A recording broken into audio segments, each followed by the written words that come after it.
Here we are, live. Uh-huh. So let me see. All right. Is it working?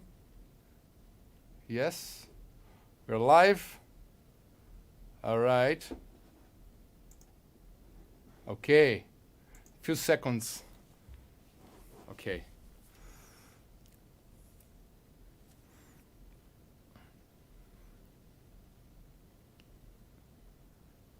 All right. Yes. Good, good. We have always a few seconds delay here. So good evening, good afternoon, everyone here. I will be looking here to the camera. Sometimes we'll probably look into the chat here, down here. I'm alone here, so I have to, go through the whole system here, but everything's working. Let me give some hellos here.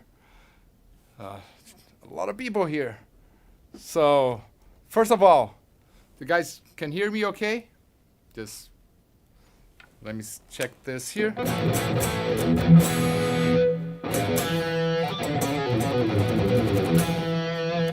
want to know if you guys can hear the guitar and my voice. If everything is fine, just say, sounds good. And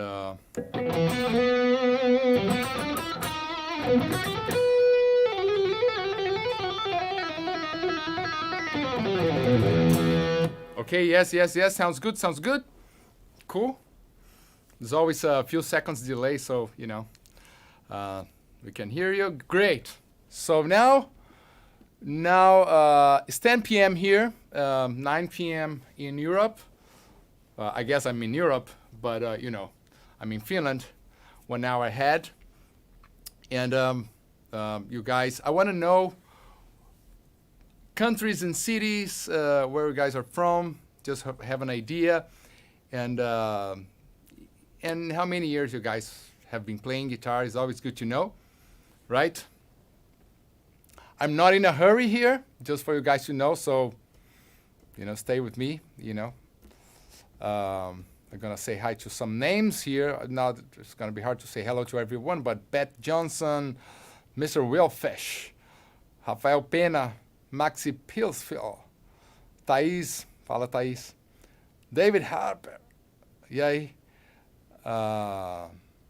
Manuel, Camille, Eric 18, Jérôme, ça va bien? Comment ça va? Valérian, Future Sus 81, Frisco, hey Frisco, how are you? Nicholas, I know some guys, I see some names here from Guitar Hacks, from my course, from workout, guitarhacks.com. You guys can check it out. It's always good. So Greg, New York, Roman, Serge, a lot of people here. Dennis, a lot of names. Barbara, yeah, Barbara. Barbara, my student as well, very good. Luis Eduardo, a lot of names. Very cool. Daniel Gonzalez, and a lot of people here. So, I'm getting some hearts here and some kisses. Wow, that's good. Hello from Chile. Greetings from Turkey and Argentina. ¿Cómo está? Israel. Wow, Fortaleza. São Paulo. Australia. Great. What time is it there? Houston. Jesus. Yeah.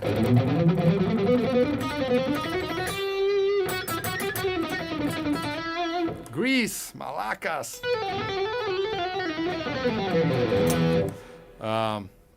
Yeah, a lot of, yeah. Thanks. Thanks a lot.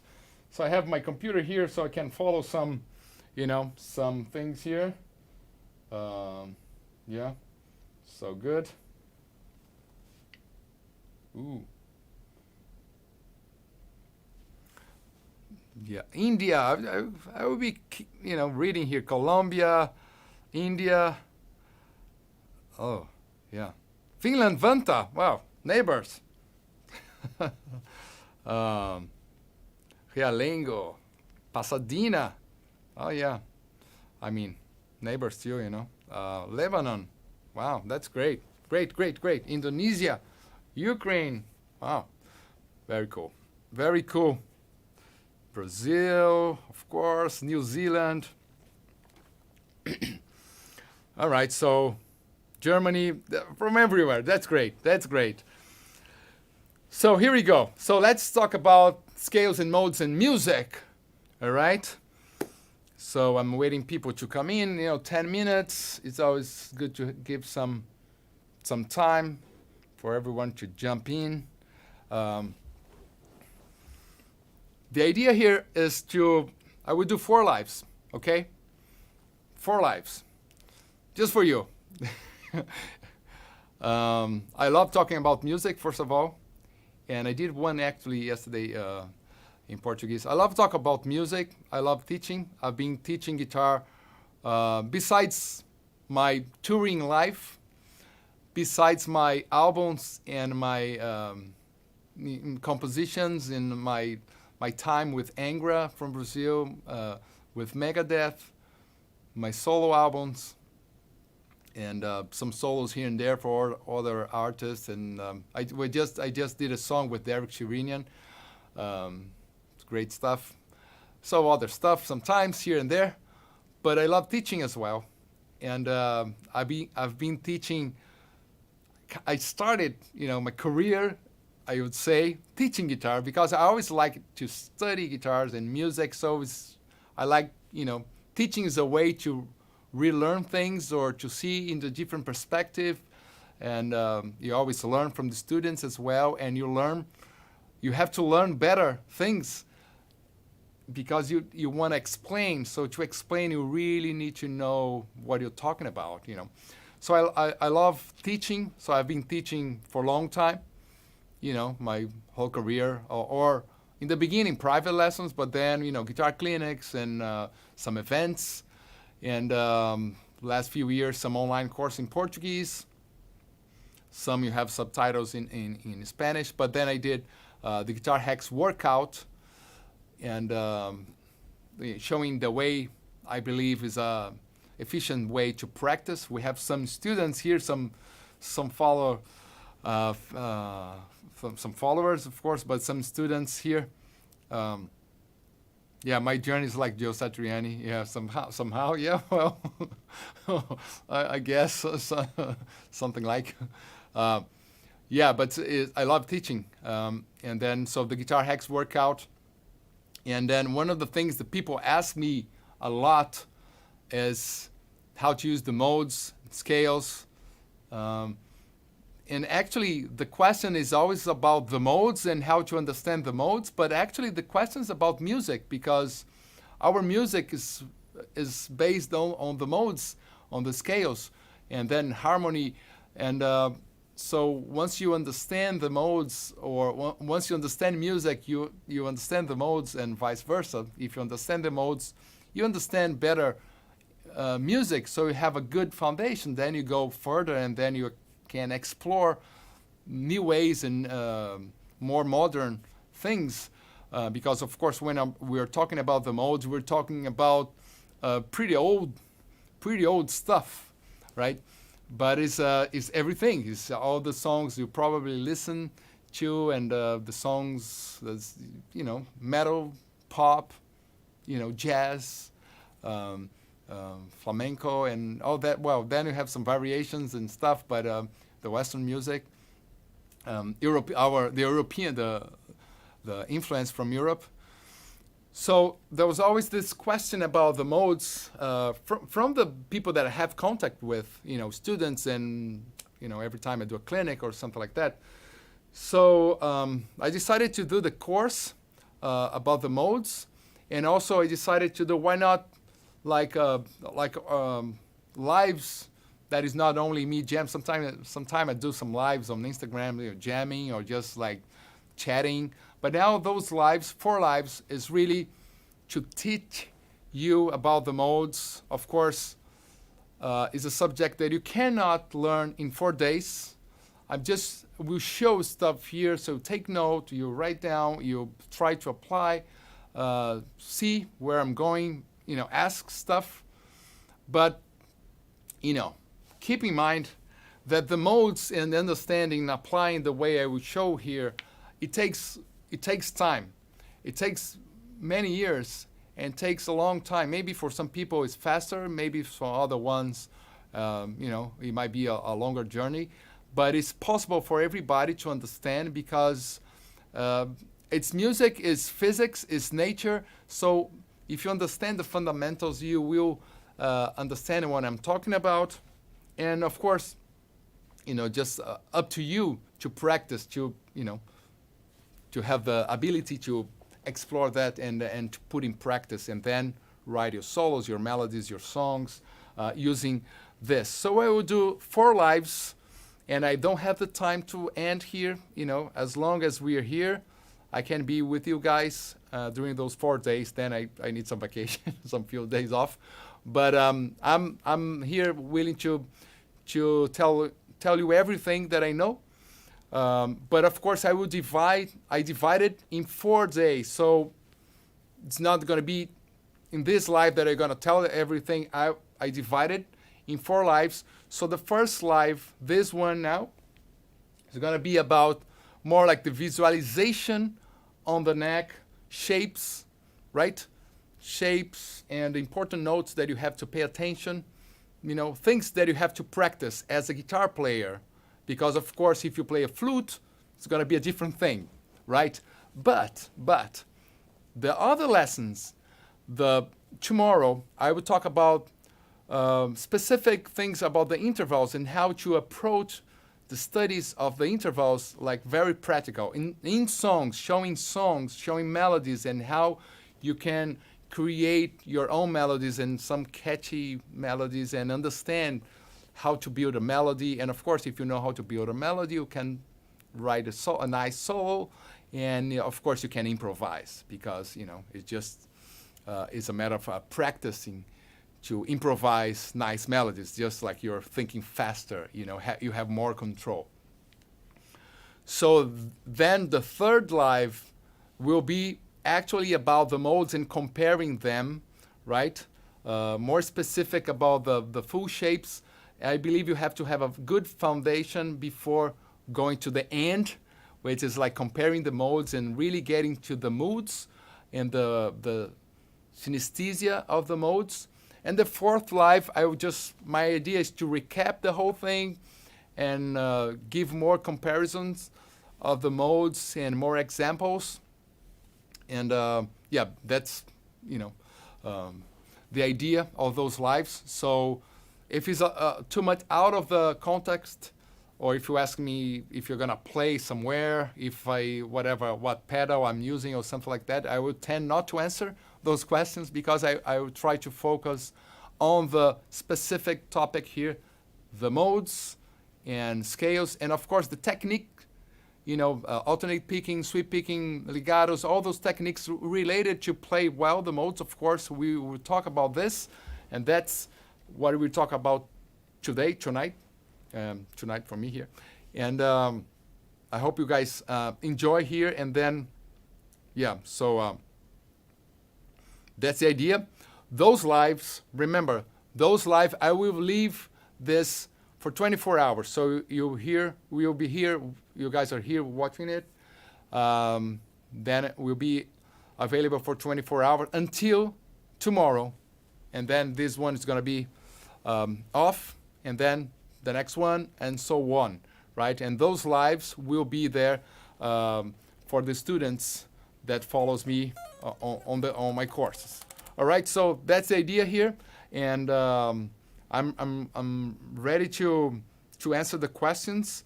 I will have a filter here for the questions. Otherwise, it's very hard to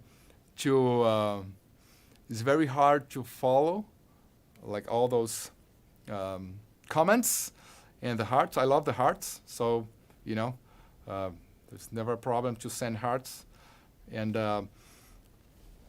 cool, and cool. So first of all, I like putting a clean tone because clean tones are better. So let me see. Oh, it's too loud. Just a second. Just a second.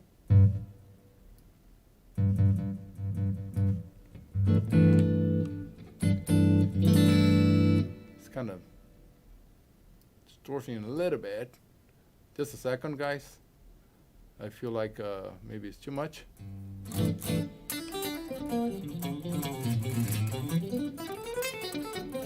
It's good. Maybe a bit louder. Okay.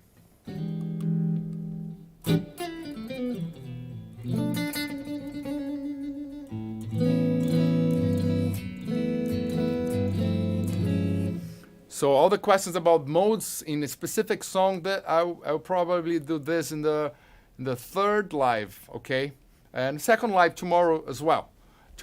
Today I will focus on the specific, the technique, and the shapes, which is by the way, the way everybody starts, because it's kind of like a parallel thing. You have to practice the patterns, the shapes, and then separately you practice the perception, the feelings, and then at some point those two things get together. That's what the way I believe is going to happen. It was the way it happened to me, and that's the way I've seen people having the same experience.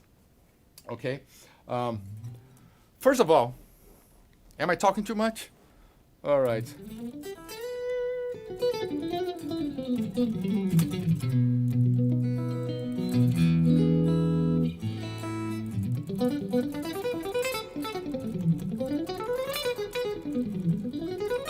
Have to warm up a little bit.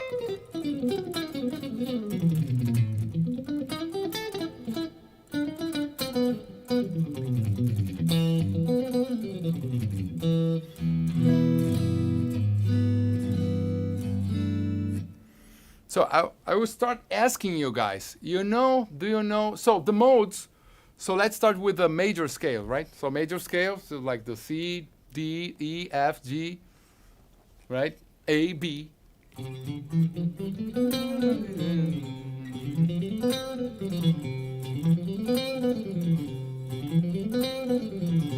So question for you guys. At some point I will ask a question and I will think about a prize, all right? So let's make this like a TV show. I give you a prize. Don't know what. Like send you home like some guitar picks. What about this, you know? All right, so I sent a postcard from Finland for you. All right, so I don't know if you want that, but anyways. So, question here, question. I have a question. So, and I'll keep looking here to see if I see the first answer here. So, where does the major scale comes from? Everybody talks about this, right?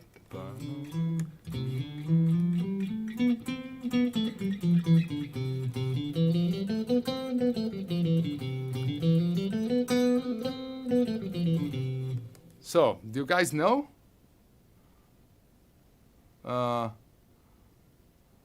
Let's see. Have to wait a little bit for the answer.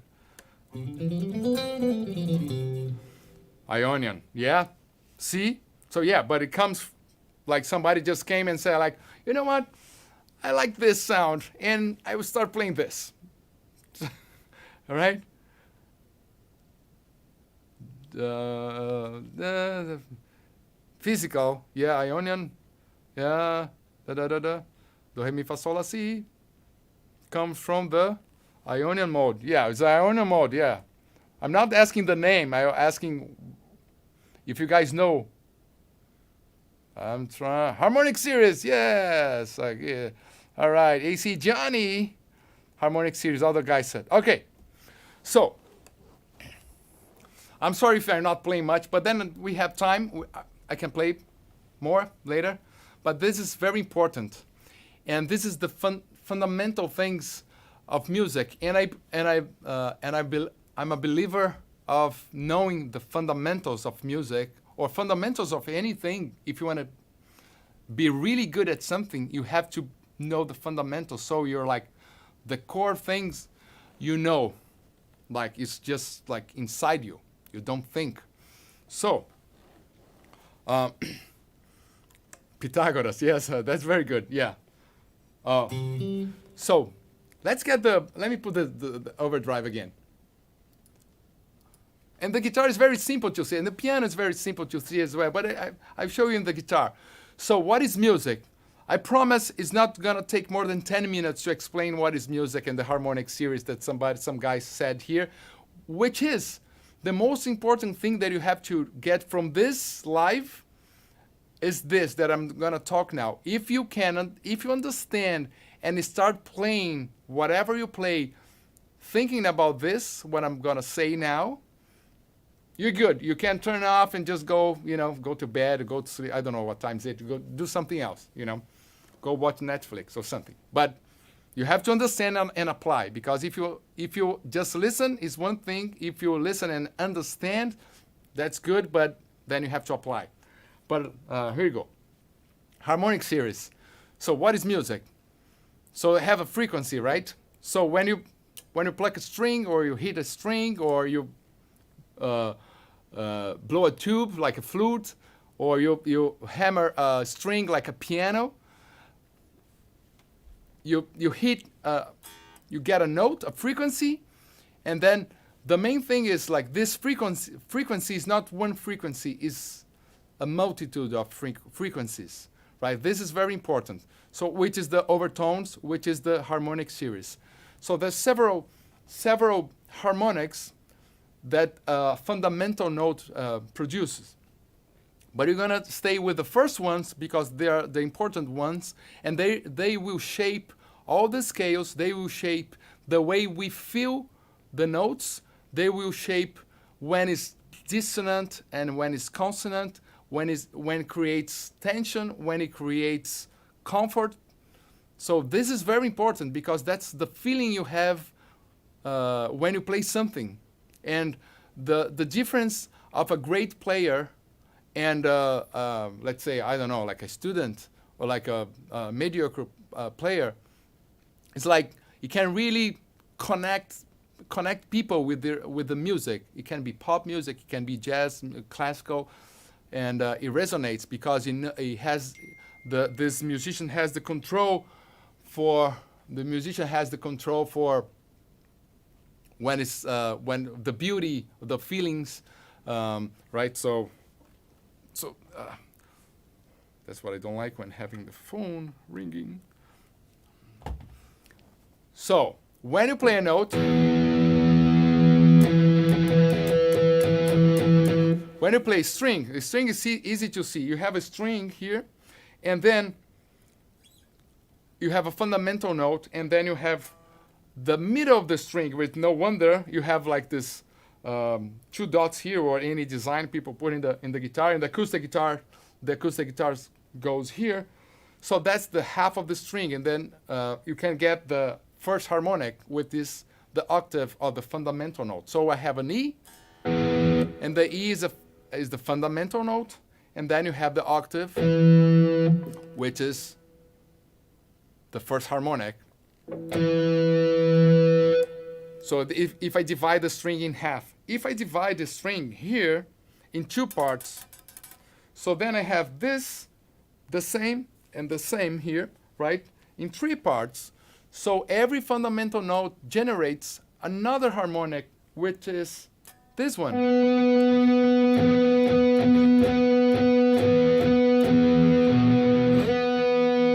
Which is the second harmonic, which is a 5th. So when I play the E, you have a B, Portuguese. When you have an E, you have a B inside an E, right? So this is crucial to know. This is the most important thing you have to get from this live. When you play a note, you're playing the 5th of this note inside that fundamental note. If you continue and then you divide the string in 4 parts. Then you have, oh, sorry. Right, this. So we have the octave again. This is an octave again, and then a major third. So this is another thing very important. So when you play a note, you have the fifth of this note. I'm saying fifth, that's the name they gave, 1, 2, 3, 4, 5. So it's E, F, G, A, B. So it's B. And then you have a major third, which is, in this case, would be a G sharp. And you have the octave, of course. So when you play a note, the harmonics are playing a major triad. And then if you study music and if you go back and listen to music, like ancient music, you noticed, you will understand that people used to sing in fifths. Well, probably somebody started singing at some point in humankind, and then the woman and the children start singing together, and they notice the octaves are, like the same note because it's the same frequency. And then somebody starts singing the fifth, and then you have that kind of sound, which is the metal. That's why it's so metal music, so primitive. Should I say that?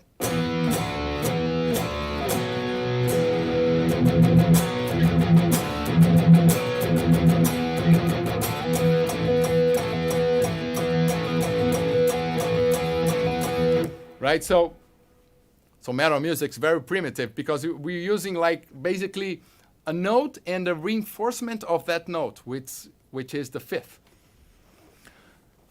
So I know you guys are very smart, intelligent. So if I play a note, and then this note contains the fifth, and then if I play the fifth, what happens? Inside this fifth has another fifth, right? And then this fifth has another fifth. That has another fifth. That has another fifth. So it keeps going, right? And you might ask, well, is this going forever, or what happens? And then I would say no. I mean, yes, but they did an adjustment, so it's like perfect fifths, and then it's 12 times, which we call the cycle of fifths. And then if you go fifth and fifth and fifth and fifth, then you have 12, which is the 12 notes. And then if you rearrange this, so tonic, the fundamental fifth, that sounds like Steve Vai, I know. Right? Very Steve Vai. Well, that's the fifth. But if you reorganize those notes, those 12 notes, then you have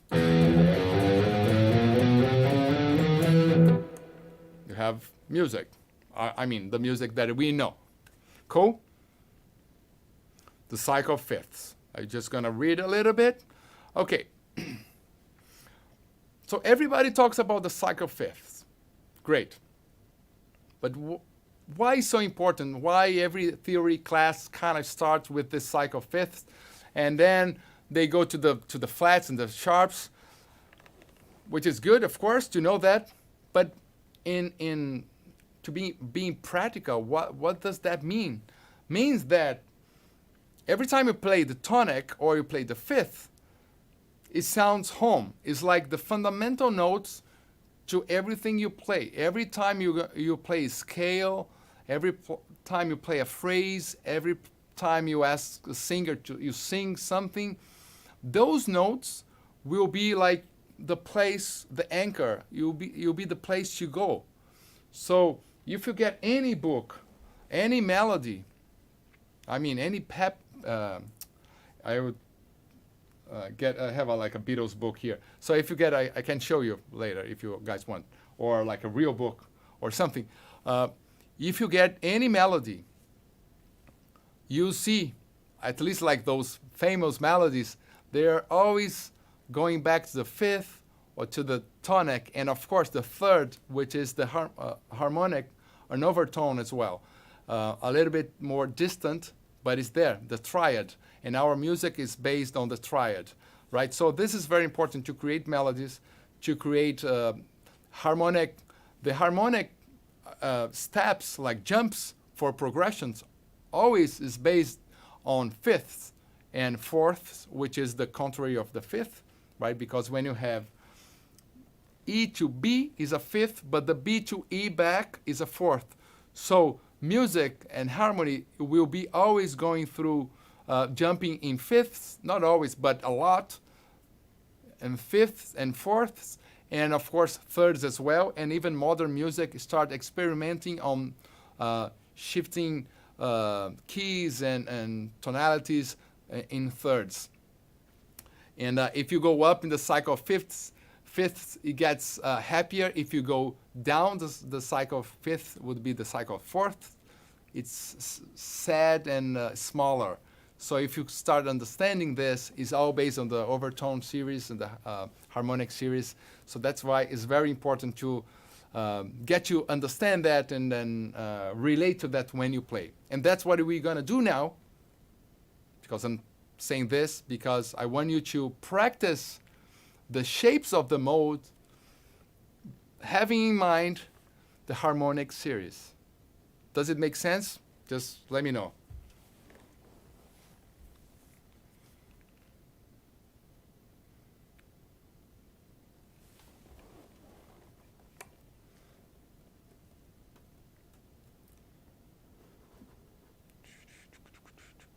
Does it make sense? All right, so, okay. So,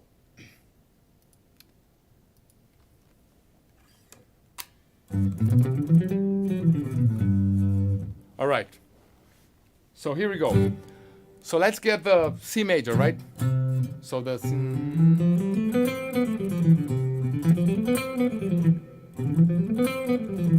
so I'm kind of skipping the thing because this is like you have to know the intervals first, but let's get the shape here. So I will play like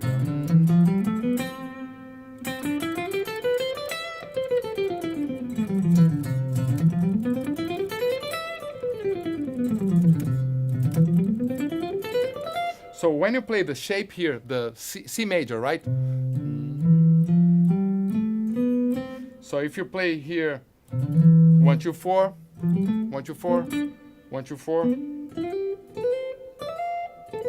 you're playing the C major scale. So what you can do first is like memorize the fingering, the shape. You don't need to know the notes because it's more about the technique here. So up and down. So I'm playing like a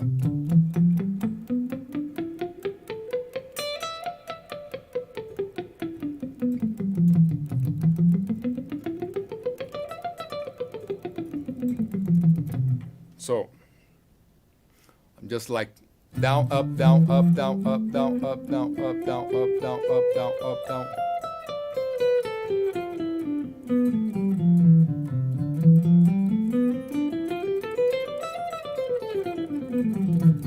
Right?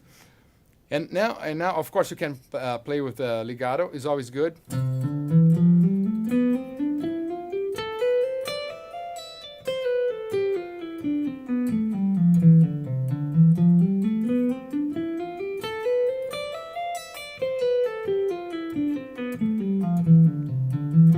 Okay. So I'm playing the Ionian mode, major scale, right?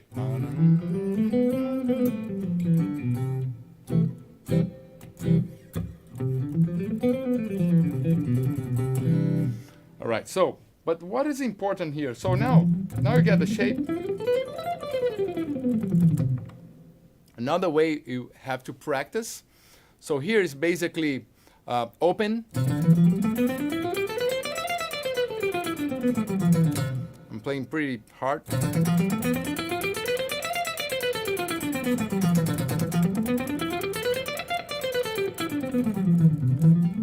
Dynamics, very light.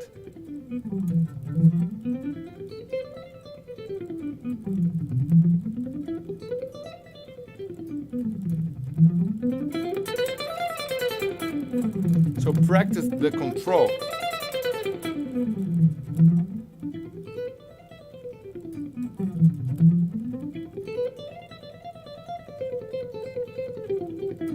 So,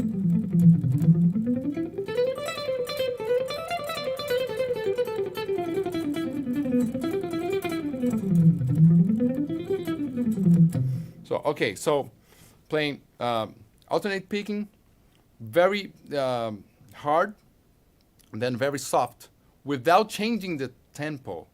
This is very important. So that's kind of what I teach on the Guitar Hacks workout, without changing the tempo, because sometimes you hear like slowly and soft and fast and hard. So like you choose a tempo, dynamics.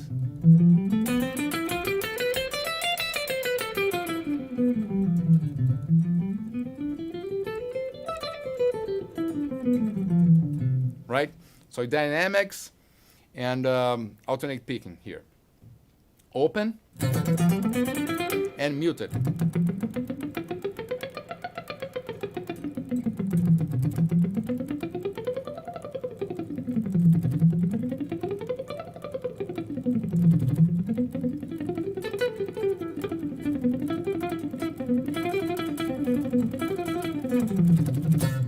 Okay?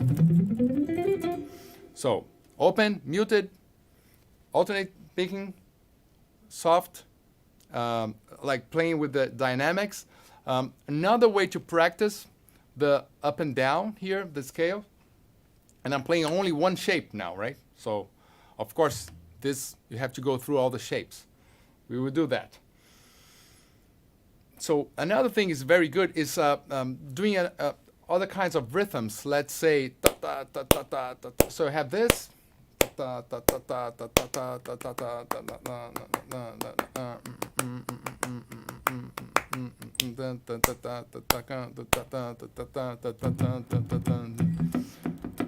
right? If you want to try. Ta, ta,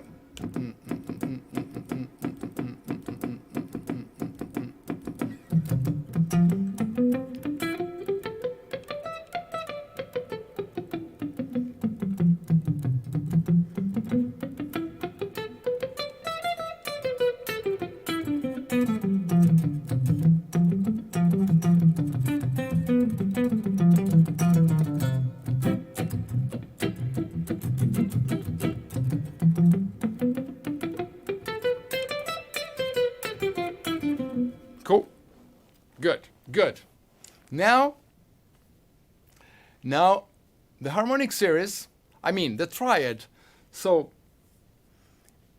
it's not gonna work, in my opinion. It might be for other people. You're never gonna really understand the modes if you don't know the triads, and then if you don't visualize the pentatonics inside the modes as well. But we'll talk about the triads first, because as I said, harmonic series, first harmonic octave, fifth, and the third. So you're playing C major, so let's play the triad, or at least know the chords. So you probably, I hope you know. C, this one.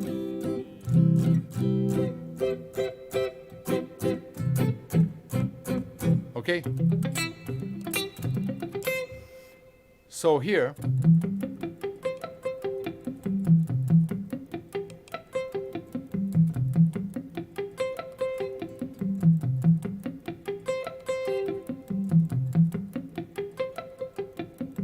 okay, so that's a triad. If you don't know the triad, I would suggest to start with the triad. So get to know the triad.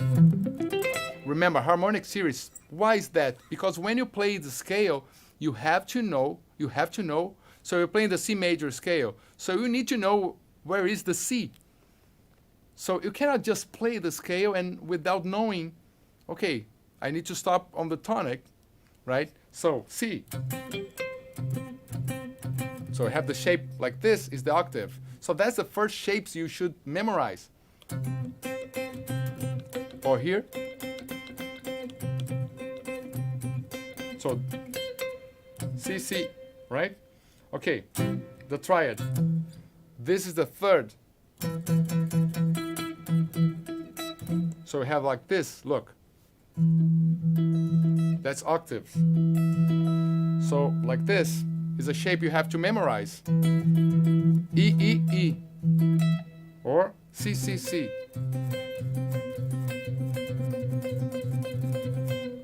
And same note. Piano you don't have that, but guitar you have that. So same note in different strings. Which is cool sometimes.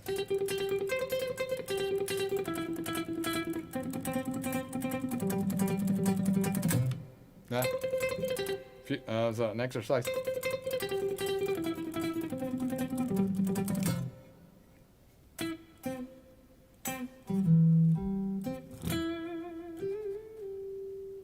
Cool.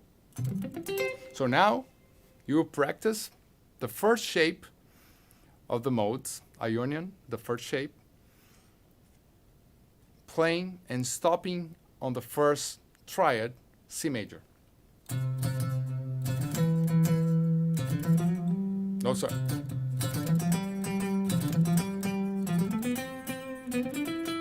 Oh. Sorry, I was reading here. Pay attention. So tonic, a passing note here. Now the major third, another passing note, and then we're there in our anchors, tonic, fifth. And from the fifth, two notes, the sixth, and the major seventh. Right? So, and then the tonic again. So, third, fifth, third, fifth, tonic.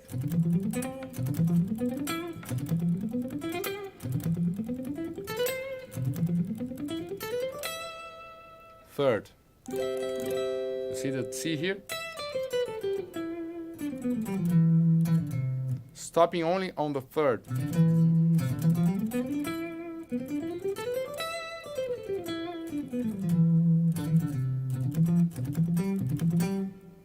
Third, fifth, tonic,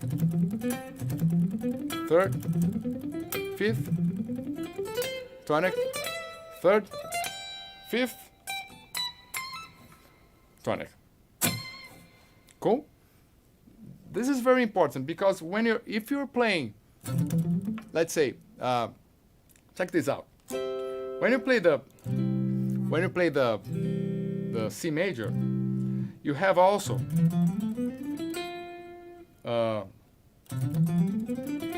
you have the F here, E, F. If you play the C major and you play the F, it doesn't sound that. I mean, with the clean sound, it's kind of cool. If you play like this, but if you play like,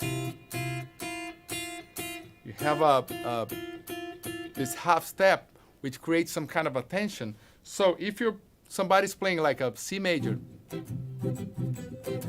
and then you play like a scale, just like randomly, and then you stop on the F just because it feels good to play here, and you're creating like a half step clash and doesn't sound good, and you wonder like, but I'm playing the note is there in the scale, and then yeah, but it doesn't sound good because you don't know you're going against the laws of physics. You're going against the harmonic series. You're playing half step up from the harmonics of the fundamental note. And then, of course, it's not going to sound great. It's going to sound weird. It's going to sound horrible. And, yeah, it's going to sound ugly. And you're going to be disappointed with your solo, basically. But if you... And then it's correct. It's the right scale. So that's why you can hear a lot of this. So you use that note, but it's like a tension back, tension back.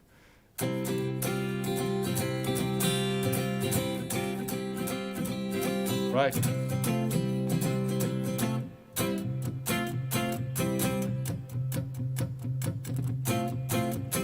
You have the tension, but back. Always respecting the laws of physics if you want to sound pleasant.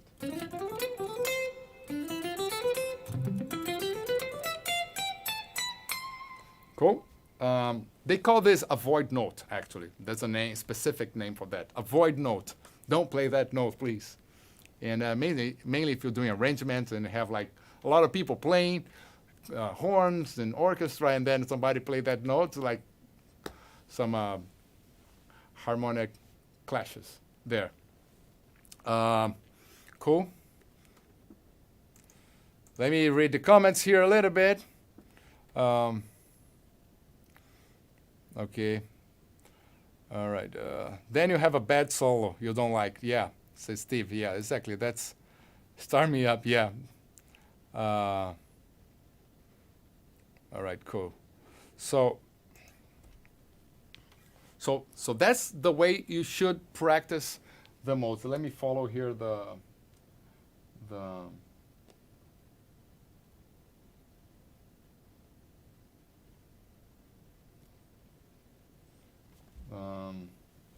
all right. So one thing that another thing you have to practice, I will show more of this, the triads. Another thing you have to practice when you learn a scale, right? So you learn.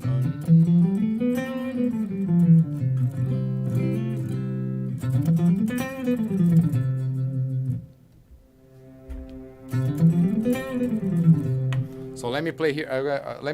I have a keyboard here, so I put my camera here. It looks all fancy, right? So I have a.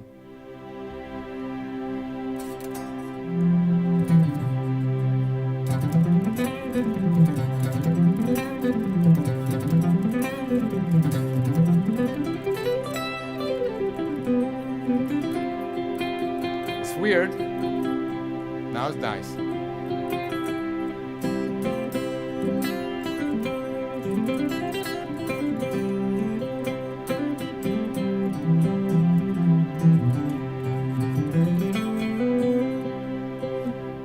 Is it too loud, this? I think it's too loud, this keyboard.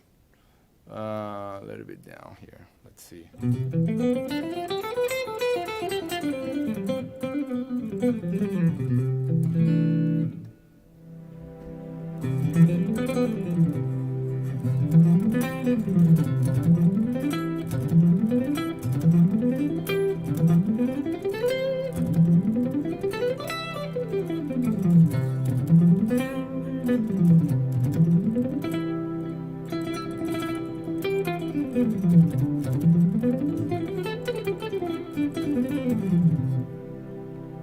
So the note that would be an avoid note, or it's not that you cannot play. If you play that note, you have to get away from that note. There's a passing note. There's other ways to do that, but so it's like you have that. It's a fourth degree. Then or third or fifth. Now it's good.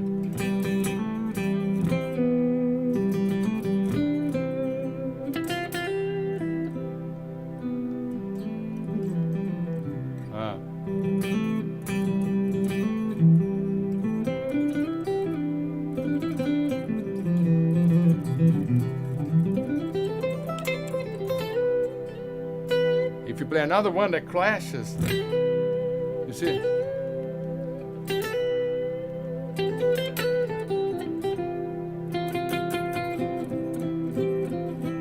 So the same for harmony. That's why you hear like, sorry.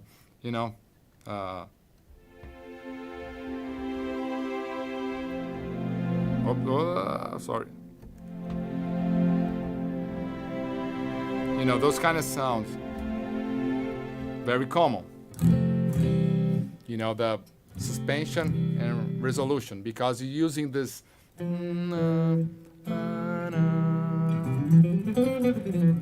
Cool. So every time you practice a scale, so now you have the sound a little bit in your head. So now I play another chord like E. And then you have. And right away, this is important to take note. Let me get this out here. This is important to take note. Every time you learn a scale, let's say you're practicing the Ionian, the first shape here, and you play the triad, and you stopped on the tonic, third and fifth. Now go to another key, and then try to understand that after you change to this other key, the sound, the feeling is the same, right? The first time you change is a big change, but then the feeling is the same because you're using the same scales, so the same intervals, which is, by the way, because I didn't say it, tonic, tonic, 1, 2, half step, 1, 1, 1, half step. So it's like 2 whole steps, 1 half step, 3 whole steps, 1 half step. That's the major scale. So these half steps creates the clashes, right? Cool. And so now, if I go to E major, it's the same thing. 1, 1, half, 1, 1, 1, half. Oops, sorry, the E.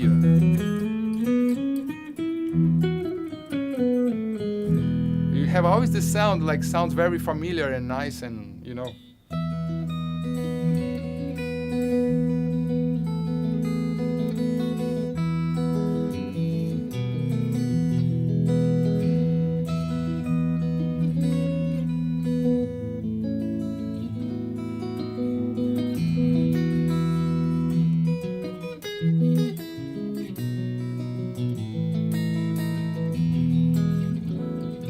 So this is the sound, right? 1, 1, half, 1, 1, 1, half.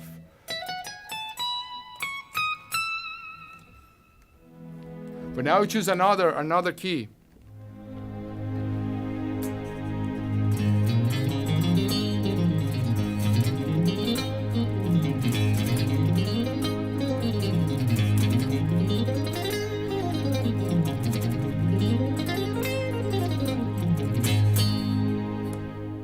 Right, so you see, stopping on the third, the fifth, tonic, and then A flat.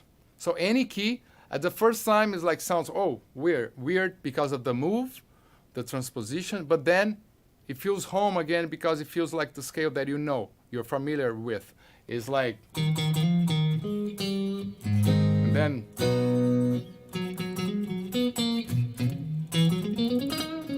Like any key, like F.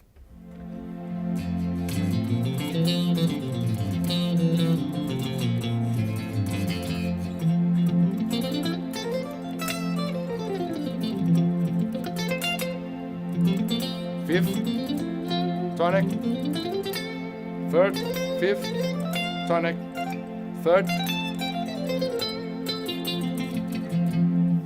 Right? Always conscious about that. Good. So again, just like going back to the technique part. So you learn the scale, alternate picking, legato, can try different techniques, work the dynamics, work playing muted and open, and rhythms like taka, ta, ta, ta, ta, ta, ta, ta, ta, that I said, right? And then you practice the arpeggio, and now you play the scale stopping on the notes of the arpeggios. So you're very conscious about the important notes, the fundamental notes, the anchors that will make your solo sound, you know, comfortable, you know, nice, you know, beautiful, you know. Cool?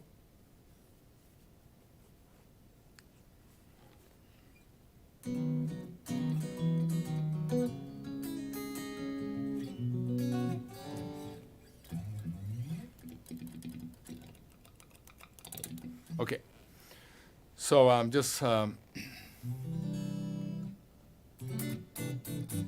yeah, Yeah, the metal music has sad tone. Yeah, we'll talk about this. I'm just playing the major scale because from the major scale, which came from the Harmonic series, we can talk about this, but I don't want to be talking all the time. Playing a little bit is always good. But yeah, so now, let's go to the G. I will just, I started on the C major just because it's the famous, you know, like no flats, no sharps. It's the white keys like C, D, E, F, G. But now let's go to the G major because, well, I started learning the modes and scales from the G just because it's a good position to start, and then the octave will be here, so we cover the neck, right? So let's do the same shape. So now starting on the G, this sound.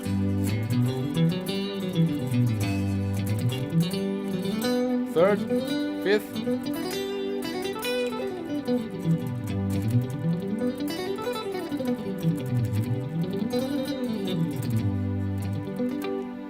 Okay, so here, the same shape. 1, 2, 4, 1, 2, 4, 1, 2, 4 here.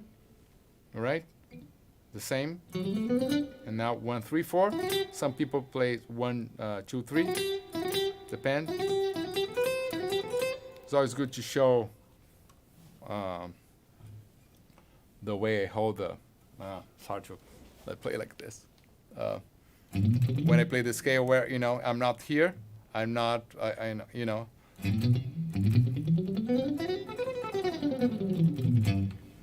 Okay. Just for you guys to know. Next time I put a camera here. And then here. I don't know, it's like, they should show you the technique a little bit.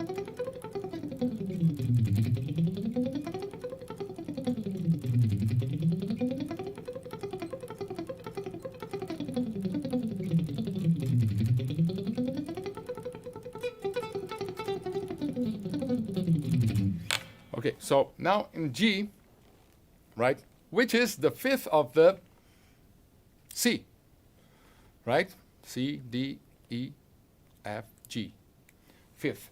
But it's not because of that, it's just because it's easier here. So we'll do the same, and now stopping. So after, if you play that, I will play the G here, okay, on the keyboard.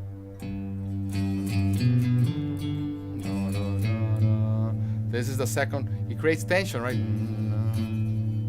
Look. That sound.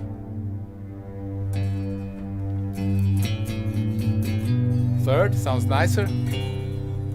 Fourth is a perfect fourth. Sounds nice. The fourth sounds very perfect. It doesn't sound that perfect when you have the third on the chord. Now, then, sounds weird. Because you need that, right? Just to be clear. But if I play only the tonic,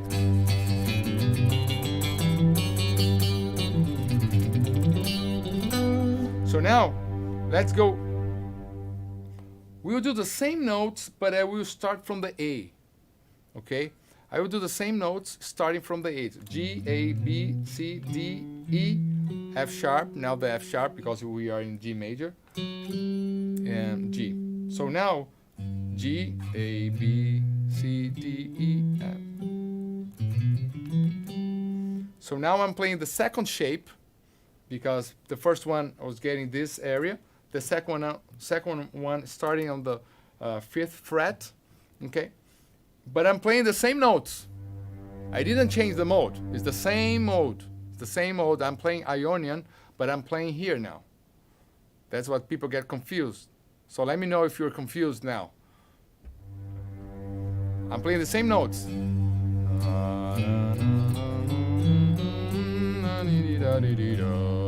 So,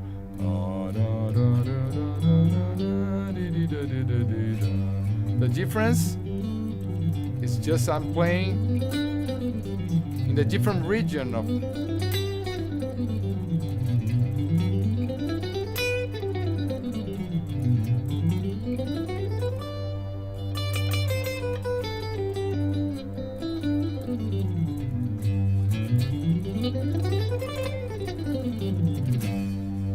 So I'm playing a second shape here, but it's the same. All the notes are the same.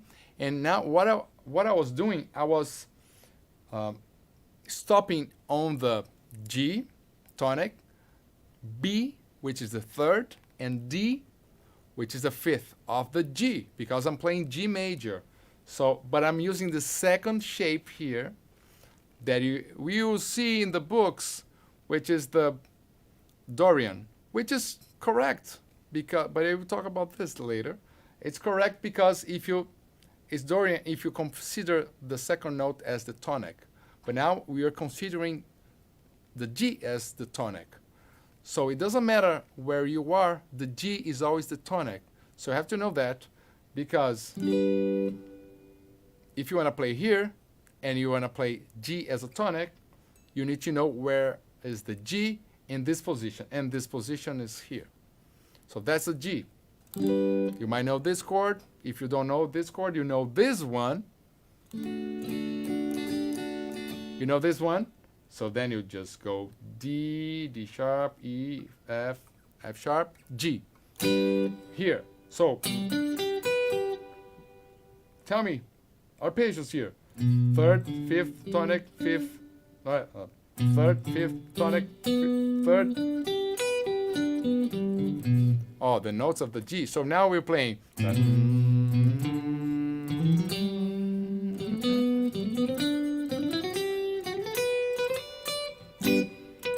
I'm stopping on the notes of the G. It might be complicated and boring to practice this, but you have to practice. If you want to, understand things, out of focus, more into focus now. Yeah. Let me see here if you guys are thinking I'm making everything confusing. All right.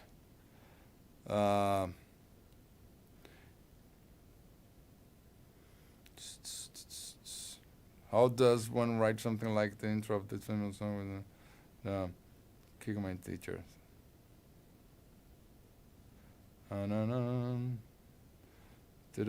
Just reading here. It's too much information. Kiko, this is a fucking revelation moment for me. All right, so that's good. What's your name? Nexion 218. Revelations here. All right, let me know if somebody has any other one. Do we have to smoke weed to got it? No. Maybe water.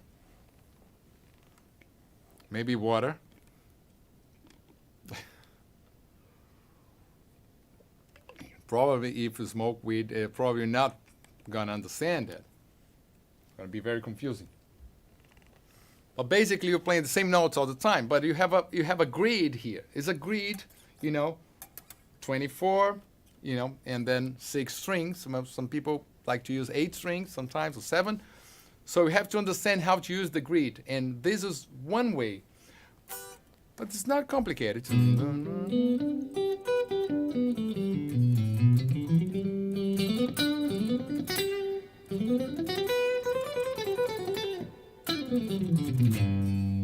Okay? Now we keep going. So imagine if you play G, E, A, B, C, starting here on the B would be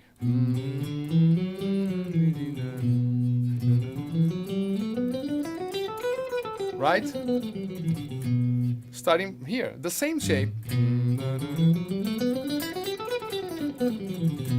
But the thing is, we put the first finger here and keep going. The same thing.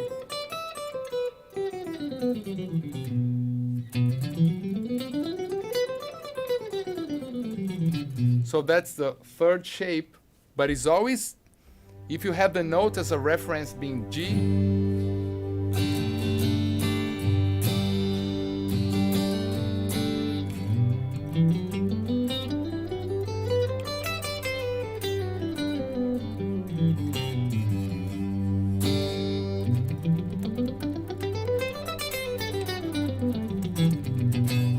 So third, fifth, G, and the G is here. Look, the G is here. If you don't know this chord, you might know this one, and then you just G. So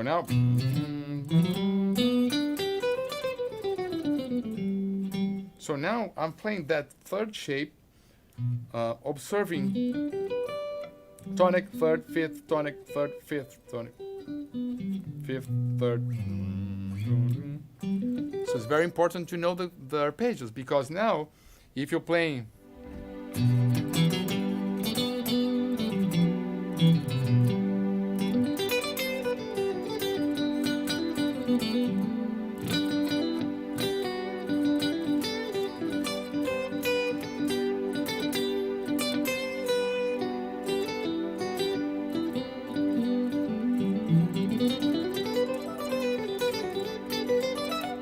G, the avoid note, now back home, fundamental, tension,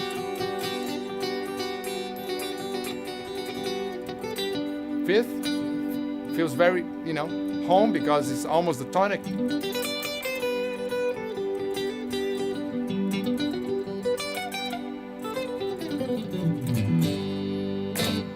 Cool. There's always a G as a reference. I'm not changing the reference, so it doesn't matter where I play on the neck. It's always G. All the notes are relating to G. So I have a major third, I have a fifth, I have a major seventh, I have a perfect fourth, creating the tension with the third. You know that already. It's whole tone, half, whole, half. It's always this. That's the formula. You play that formula, you can compose Let It Be, Happy Birthday, you can compose No Gravity, you can compose many songs. Many songs. You could, you didn't. So that's why we're here, But Let It Be could be Woman No Cry from Bob Marley. Could be, I don't know. You're not gonna find any Megadeth song in a Ionian mode. Probably not. Let me think. No, probably not. But the Aussie one. No wonder it sounds kind of happy stuff, in a way. Right? So that's the sound of the scale. Very familiar to us because, children's songs, pop songs, those kind of things, right? So what else? Okay, then you keep going. So I keep playing here my G major. So I will show my keyboard here so you can see what I'm doing. Like a G major here, tonic, octave, third, and the fifth. And then now if I start on the C, the next note is C. If I start on the C, look. Let's say you're playing this, you know how to play, you memorize the scales, and now you're starting, the guy on the keyboard and the band is playing G major, and then you're starting from the C. So if you start, it's a G major, and you start from the avoid note, it's not gonna sound good. So you cannot start there, it's gonna be weird, or it has to be fast, otherwise it's weird, look, at least for me.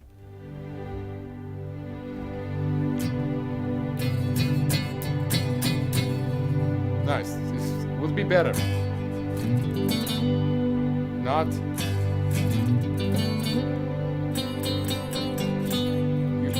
You want this, right? So, but anyways. So now remember this first shape that I showed. So now we're starting from this note. But we're stopping on the important notes, right? The triad note.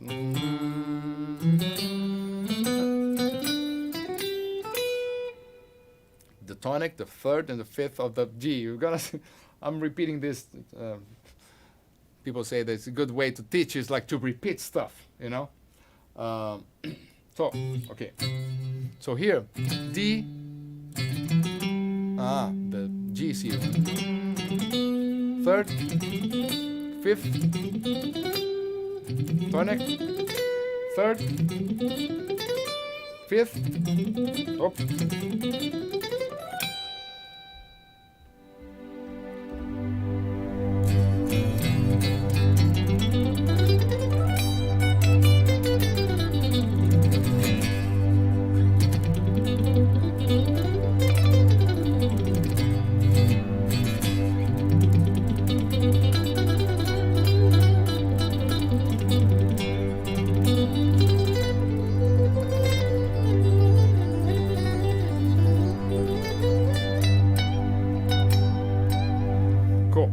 And then you keep going, doing the same thing. So here I can see the G here, and then the next shape I can see the G here. Now I can always hear the same thing.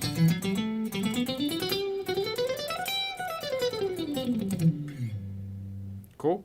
Let me see if you guys have any questions about this.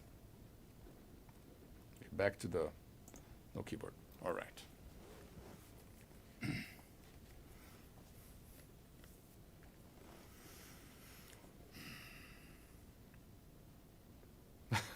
Kiko makes happy birthday sounds like Mozart. Yeah, I wouldn't say that, but actually, you know, this mode. So when you hear,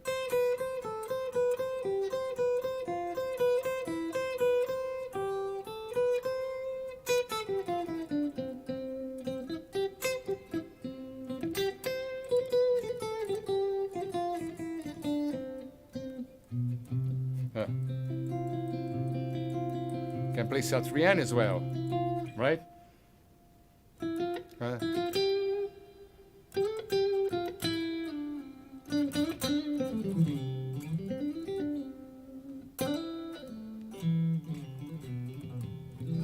About the technique, you know, one thing that sometimes I'm playing fast here, but actually you should play. You have the moment that you try to play fast, and then practice the technique. But when you're trying to understand the sound of the mode and playing the notes and getting the fifth, the third, and understanding why the avoid note, why this, and why the semitones, the half steps creates this tension, it's very good to play very, very slowly and stop in each note and try to understand and hear the harmonics clashing or being very consonant. Okay, so this is very important. So like when you play something like,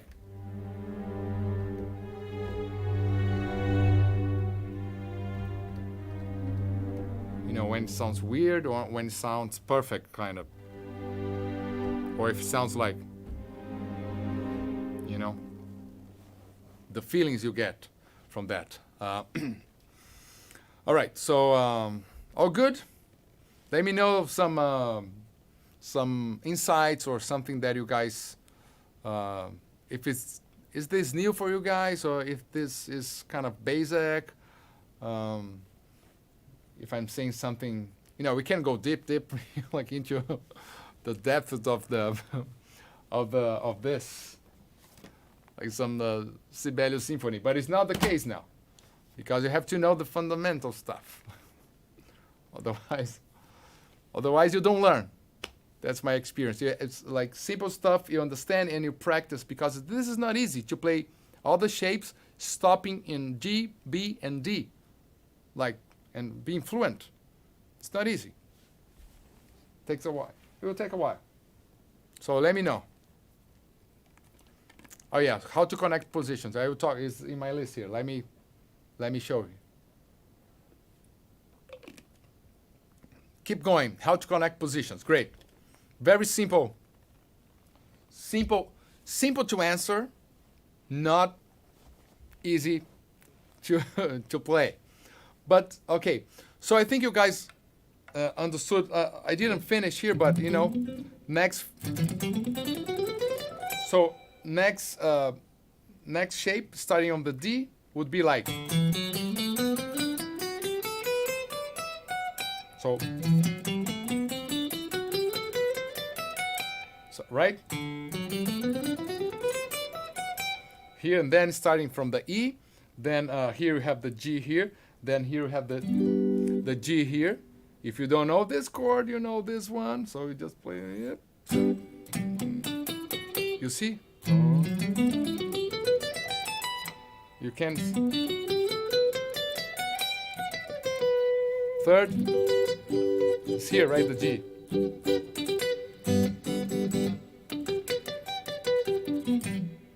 You don't need to play fast the triads, you just need to visualize. Now the scale.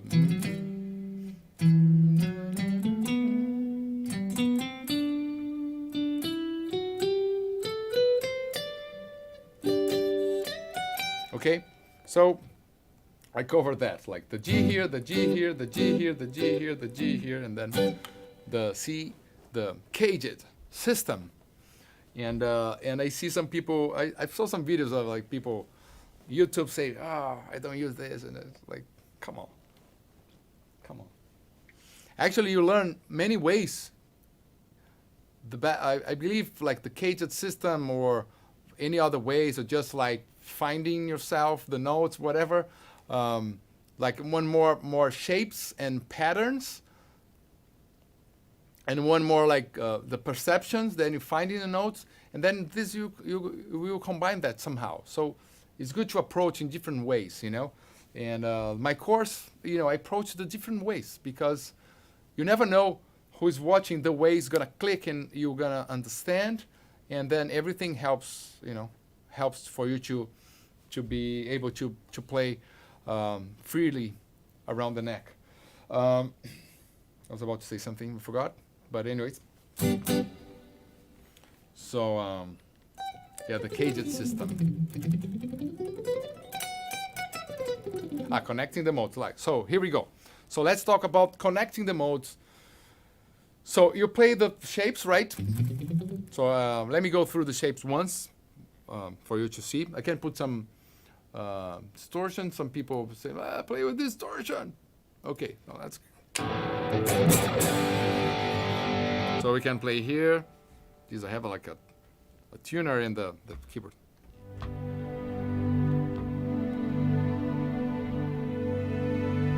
Okay, some it's too loud. Okay, like this.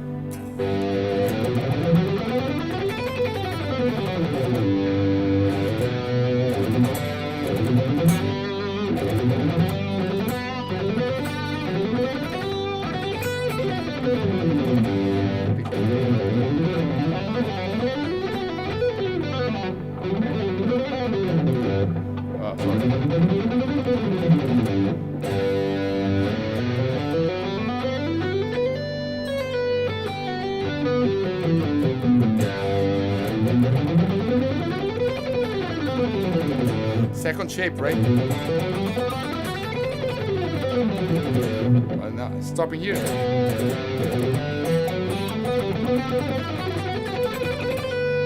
Next one, starting from the B, G, third, fifth, tonic, third. Next one, like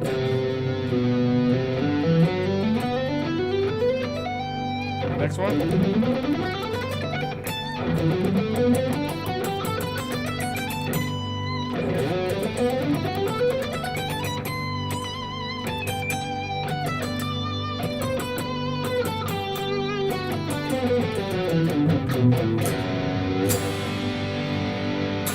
All right. So 7 shapes, stopping on the G, B, and D. And then, so like, really? And then what about do the same? May I complicate stuff? May I complicate things here? Before we do the, how to, you know, make the transitions.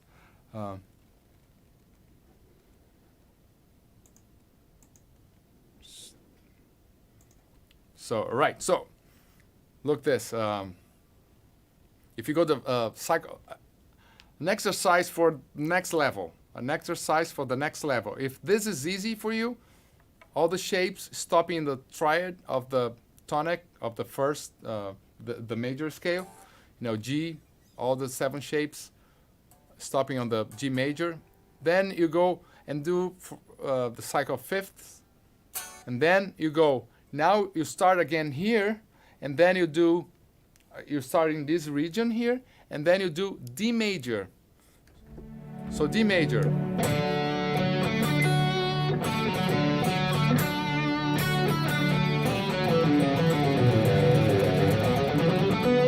Fifth tonic, third, fifth, from the D major. D, third.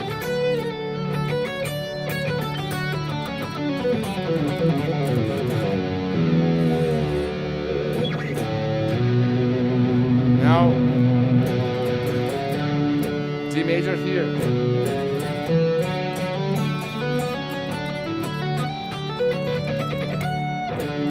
Now the D major here. That shape that we know. The first one. Right? And now, A. Sorry, I have to play the cue. A. A major.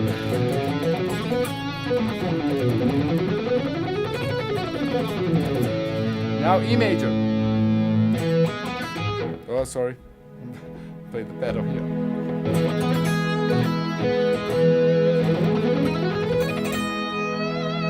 Now B.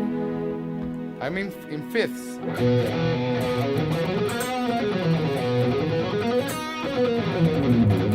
Right? And then what else after? And keep going in fifths. Then you play the 12 tones, 12 keys, right? And of course I'm playing just one shape, but you can play the whole neck. So like after the F sharp, C sharp, right? C sharp here. So C sharp here.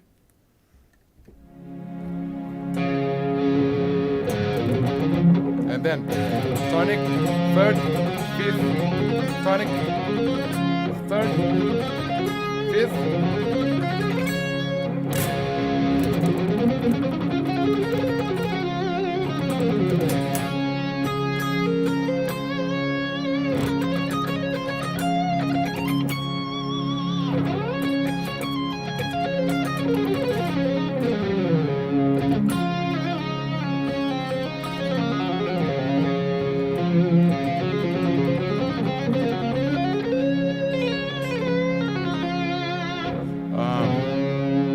Then keep going, right?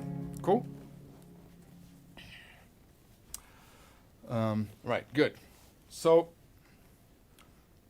moving around, changing positions, right? So let me hear what you guys are saying here.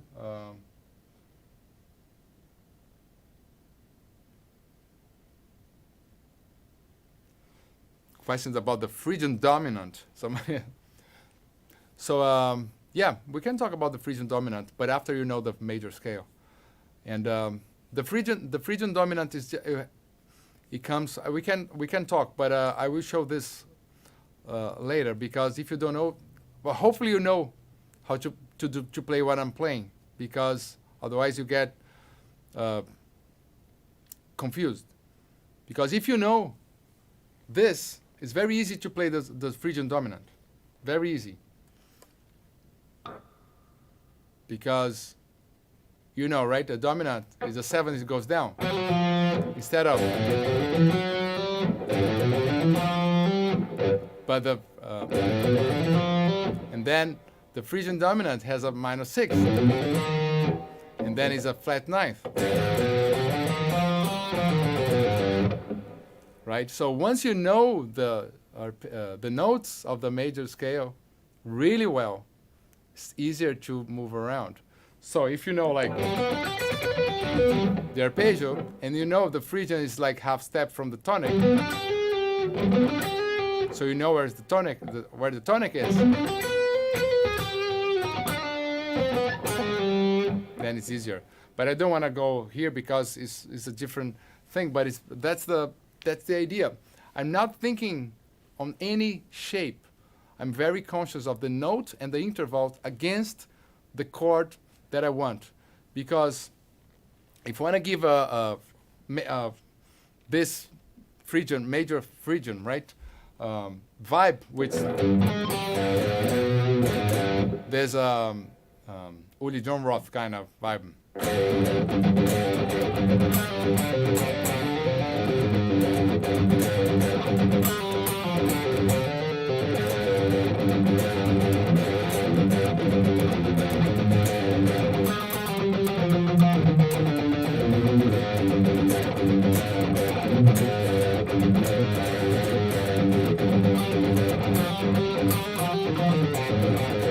I don't know. So I'm not thinking in, well, I know I'm not thinking in shapes. I'm thinking the intervals. So I know, like, because I know the intervals that makes that sound. So I know the common intervals with the other one, the fifth, like our, foundation. I know that you have to do this half step from the fifth. I will talk about this tomorrow. Right? So that sadness comes from here, the metal sound. And then you have the sadness here too. So it's so sad that becomes some kind of a tension and very used by the flamenco and all the more like some other cultures.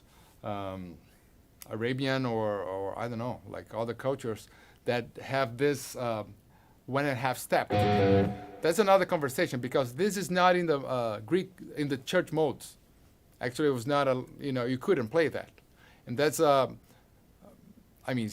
couldn't play that. So you would play the scale, but in a different way, never playing these jumps. Like that's why it sounds very pagan. And then you're not gonna find this in Johann Sebastian Bach music, right? So, anyways, sounds Paco de Lucia. All right, so yeah, tomorrow I will talk about the intervals and then how to shape those vibes. If you really understand the intervals, you can shape those vibes. Because if you only think about the scale, you're kind of also like very much stuck in the scale. And then music's much more than one scale. It's not like you choose one scale and you will be there forever. So if you guys had the chance to listen to my new album, like a riff might contain like 3 different modes, in the same riff. So you cannot be locked in like one mode, but to do that you have to understand like the foundations, because then you're free to in one riff combine more than one mode, and then because you can have a happy feeling and then in the middle of this riff you bring this, let's say, this Arabian vibe in the same riff or in the same melody. Very totally possible and very common in some styles of music, because it's not because you have a scale that you have to obey that scale forever in one song, right? But this is like, of course, is a development of the foundation things, and then you have also to be aware where are those notes. So that's why I'm saying practice the major scale, all the shapes, playing, being very conscious of the notes, because this is going to give you the tools to be able to play anything. Because otherwise, imagine every scale you learn, you have to memorize like 7 shapes. It's not like this, because it's always one variation of the previous, of something you know already, Anyways. Right. All right. All right. So. All right. So now, changing the positions, as I said, it's another very important thing to learn and to practice. So going back to the G.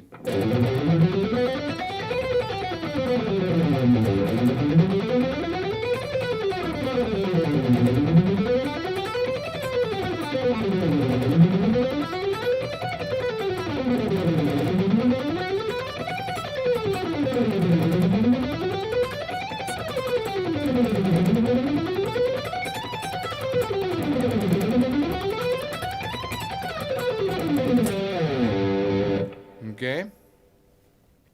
G. Going down, up, down, up, down, up. Same. So now the next exercise would be going down only, which is probably.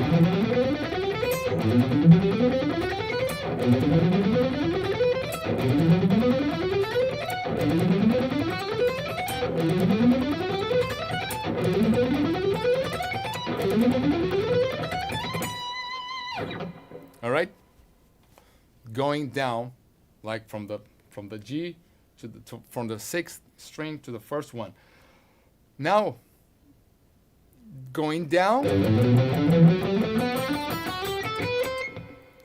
I was playing fast because considering that you guys know, but I can play again slowly. All right. So I'm gonna put this. This is kind of boring, right? But anyways, put a note here.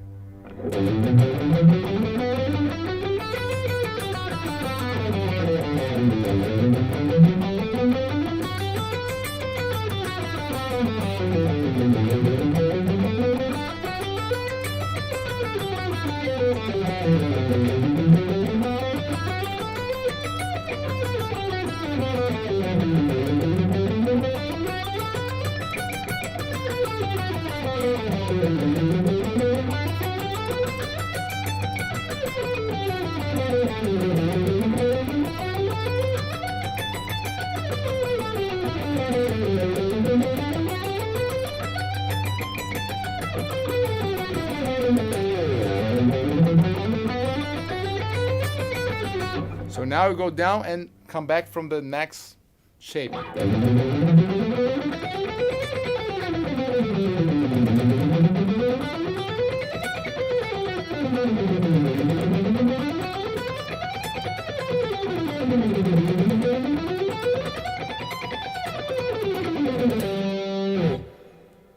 Okay, so you see the first shape, and then next position, back, next position,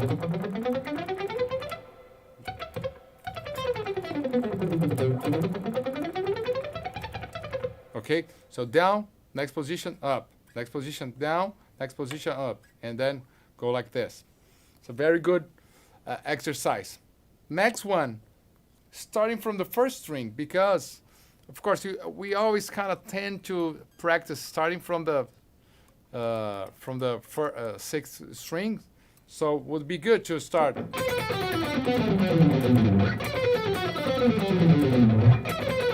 Right?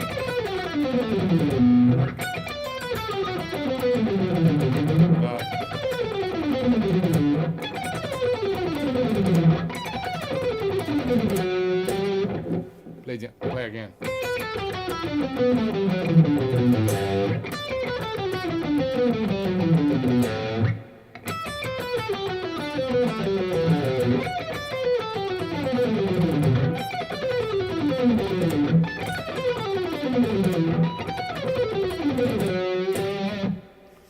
And if you can, stop on the third, stop on the fifth, stop on the tonic. I will stop here. Look.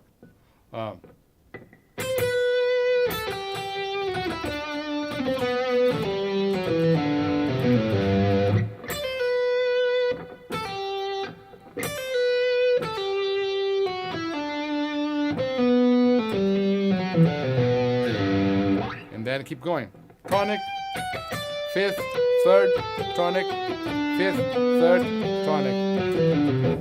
Right? So it takes time, right? It takes time. It might be, I don't know. You guys tell me if sounds too complicated. But this is just take note. Okay, I can study like this one day. You know, first things first. You know, the shapes, and then stopping on the notes, and then you get familiar. So start from the first string. Cool.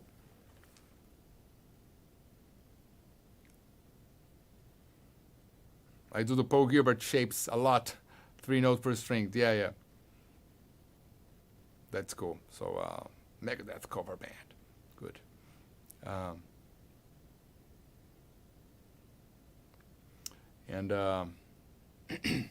So now, so let me complicate things a little bit. So imagine, so then you wanna be fluid, right? You wanna be just like changing anywhere. You wanna, I guess, right? I guess because that's what I think would be a cool thing to know, like to not this up and down and then shift here up and down, shift here up and down. You wanna just be like anywhere. So for that, if you wanna go horizontally, you have to practice horizontally, because like this, we're just playing up and down. So we have to play and practice like this. So let's get here. Whole step, half, whole, half. So that's what you're gonna learn.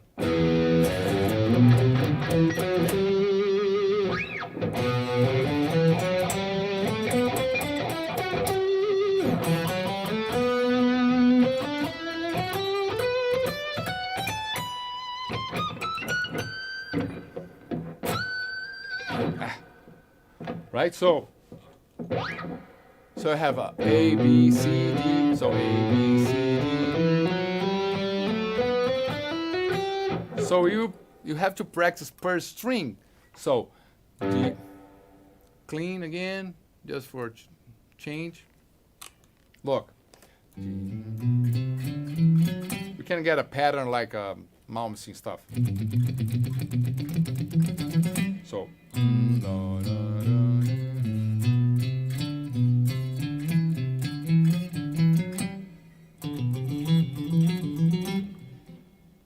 You see the G here? I start on the B, fifth,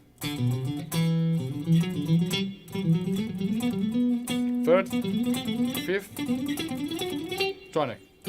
Start on the tonic.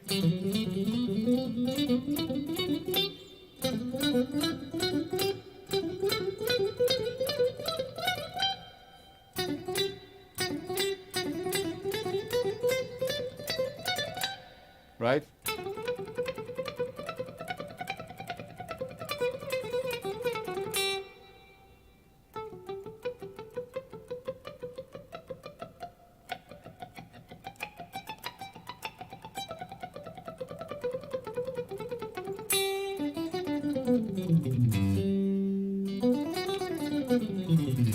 So now, if you know that and know where are the three notes of the triad,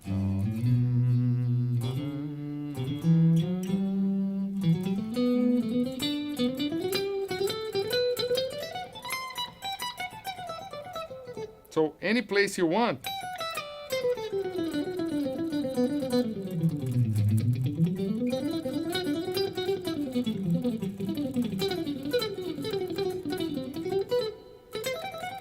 Right?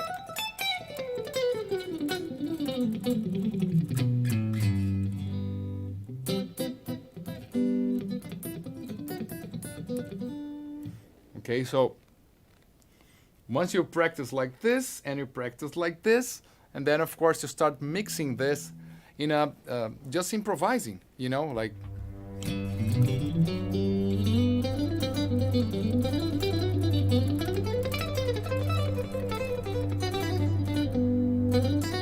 but very conscious about third, fifth, tonic.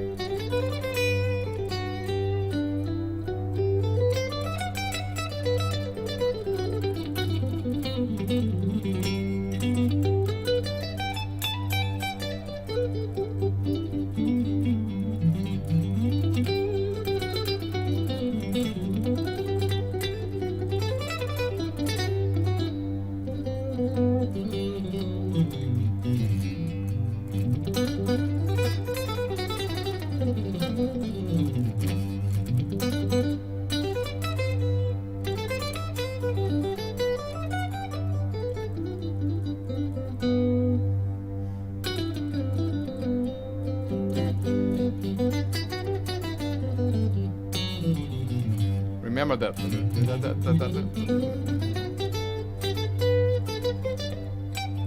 It's hard to.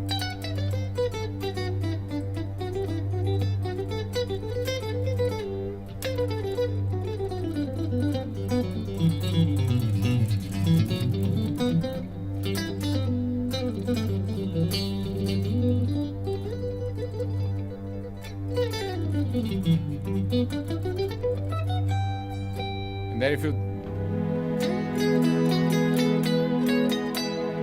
so loud, right? Sorry.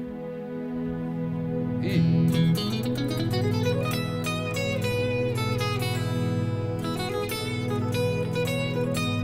So E major is whole step, half, whole, half.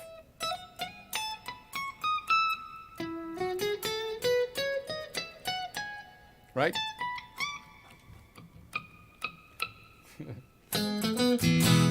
And it helps to see the chords.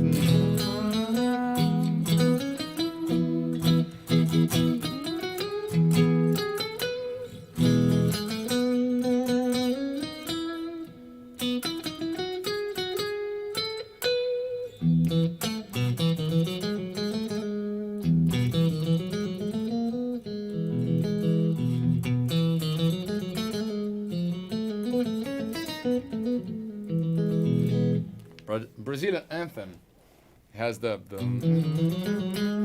but it has a and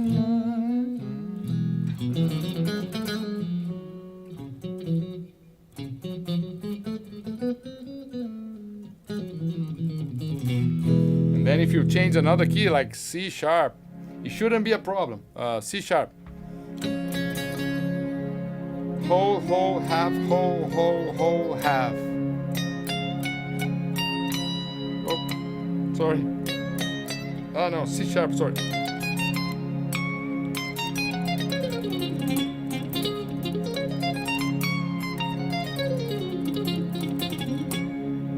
B.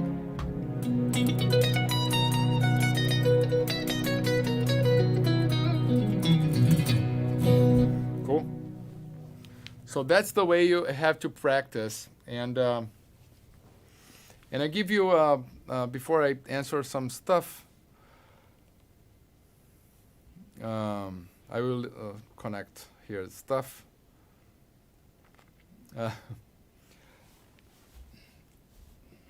Is it too much information?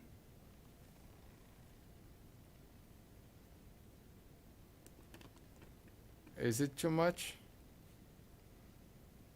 This is just the beginning. I mean, this is the first mode. Is it a lot?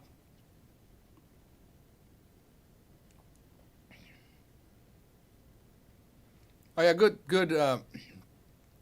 riffs. Yeah, I can talk about riffs in the same idea, right?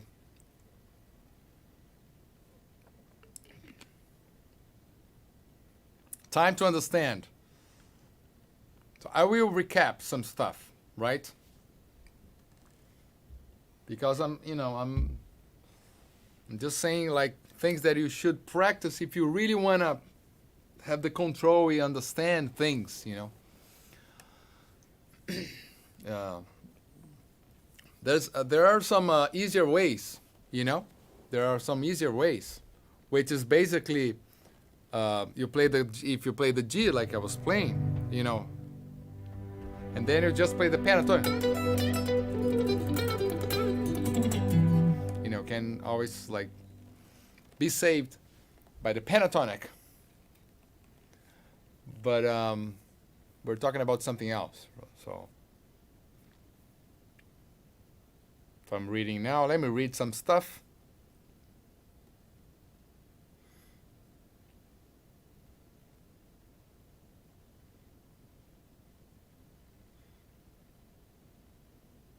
Okay, practice is the key. Roland's learning a lot.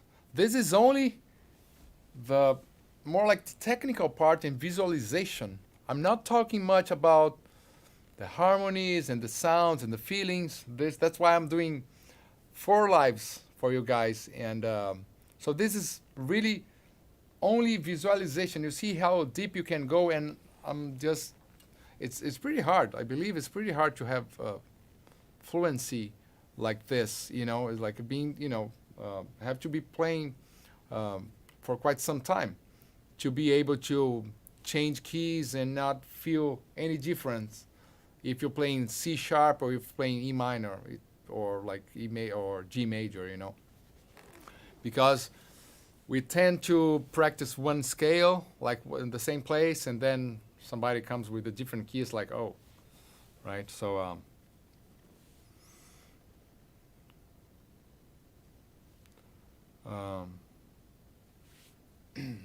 so this live will be available for 24 hours. That's the idea. Then I will add those lives in the course. So the course will have all the lives there. So I'm recording this here. I will practice this before tomorrow's lesson. I mean, I'm showing this stuff, and hopefully you guys can get some things that relates to you. Of course, I try to start like showing, the very beginning, the basics, and I'm still playing the major scale, Ionian mode, but showing the shapes. You're always hearing so far, I only played the Ionian mode. That's why people say like Mozart or Bach or sounds like this or that, because it's only the major scale, right? Only the major scale. And if you want to play a riff, let's show like how would be a riff in major. The riff in major, because it's very happy, the major, right? So if you just play the note, let's get in E, right? Get this sound, but the riff major, the E major scale.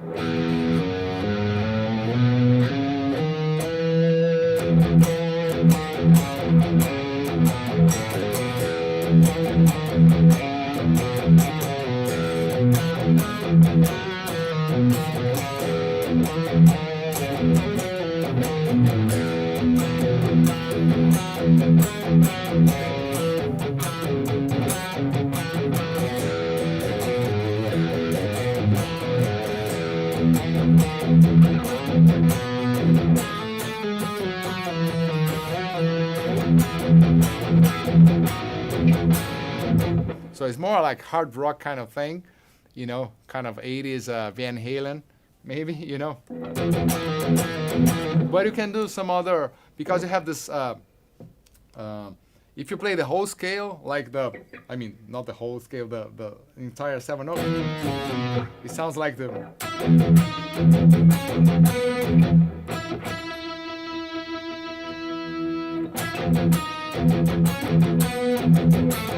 It's still happy, it doesn't work. But something like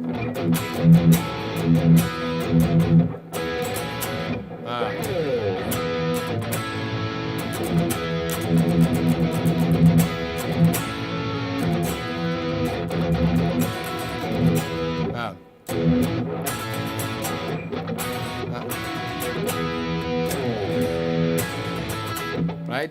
Something like this. Sounds very Van Halen.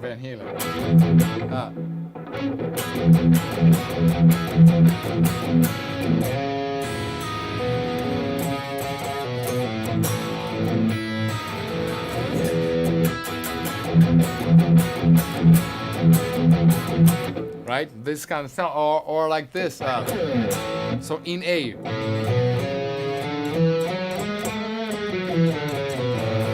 Just changing key, and then I play the scale, so you get the sound of the scale.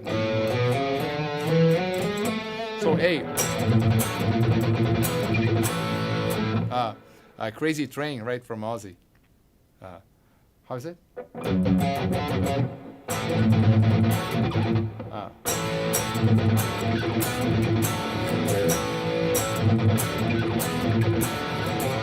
Forgot. I forgot, sorry. But that sound, right? Why is that? Because if you play A against D, so have the fourth here, and then if you play the E here, is a E, you have the major 7. So basically you have, with those 3 chords, is the 3 major chords of the progression. I will talk about this tomorrow. or today if you want, but you know, I don't know. Sounds like a Hammer Force. Queen, yeah, Queen used the major because it's like stadium, like big arena rock. So yeah, so Queen would be, you know, this kind of things and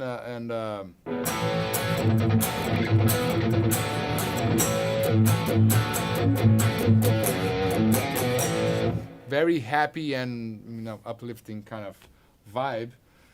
So when you play 3 major chords on the progression, you have all the notes because you have let's see. So let me play in C so you guys can maybe relate better. So it would be here. So like is a C, then an F, in a G, and an F. So if you play those 3 triads, you have C, E, G, then the F is F, A, C. C is a common note. So we have 1, 2, 3, 4, 5, and then 6, 7 when you play the G. I'm playing the 3 triads. 3 triads. So 1, 2, 3, 4, 5, 6, 7. 7 notes. So if I play the 3 triads, I have the 7 notes of the mode. So if I play,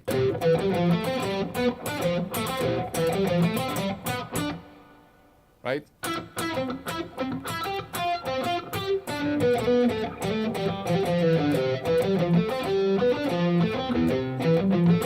Could be that. That's the sound as well.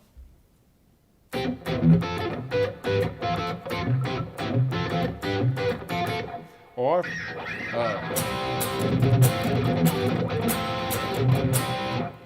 some let's play like this. Yeah.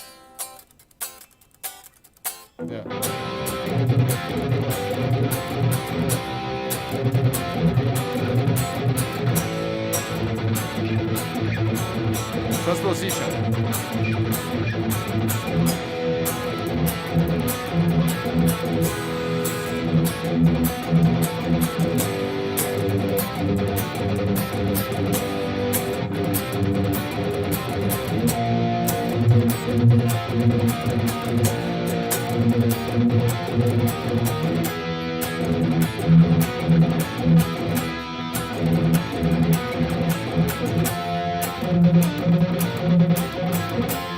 Okay, then you can change keys, but you see the sound is always the same. Cool.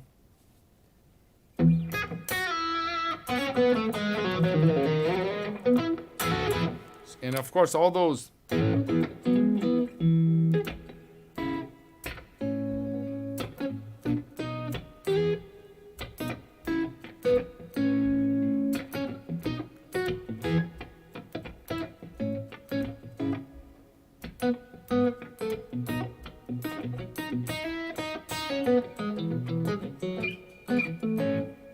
not the perfect sound for that, but anyways, right? So that's another sound for the major scale. Is always good to know, right?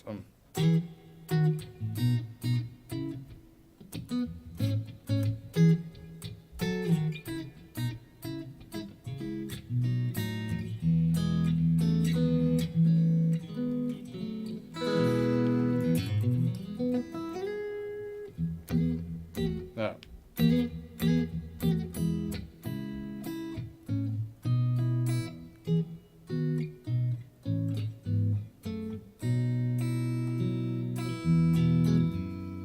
Or something like.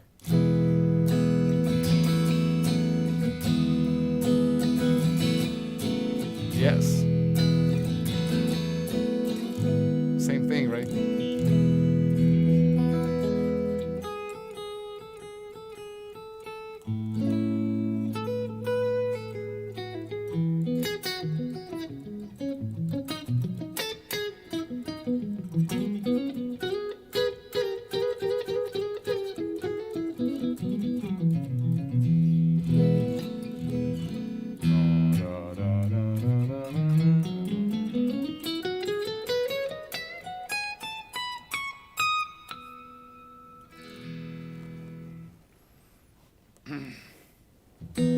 So you see like the vibe.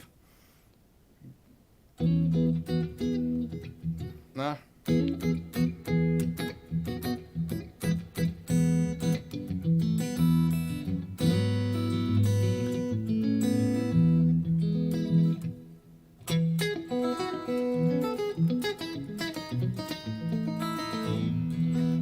Okay. Play Falling in Love for Olivia. Yeah. Yeah. I just played. All right. So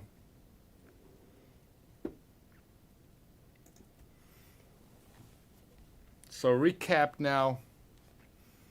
So let me see some questions. Exercise to increase speed for intermediate. There's a lot of stuff, but I think if you take the time to practice scales like this, it's going to help you a lot. But of course, you have to play very slowly the way I was playing.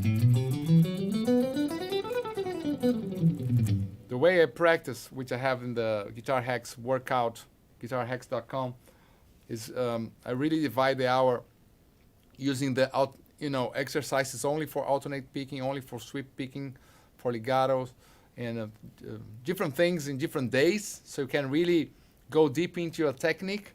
So in this case, for scales, I'm playing pretty much the 3 notes per string.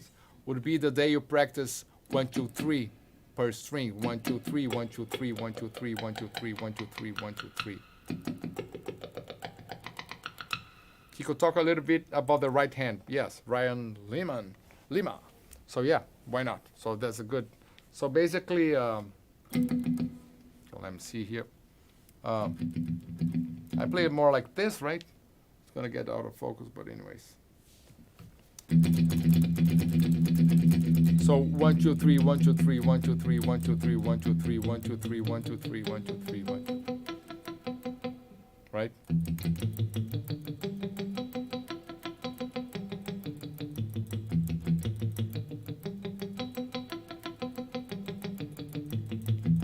Right, 1, 2, 3, 1, 2, 3. Right, so.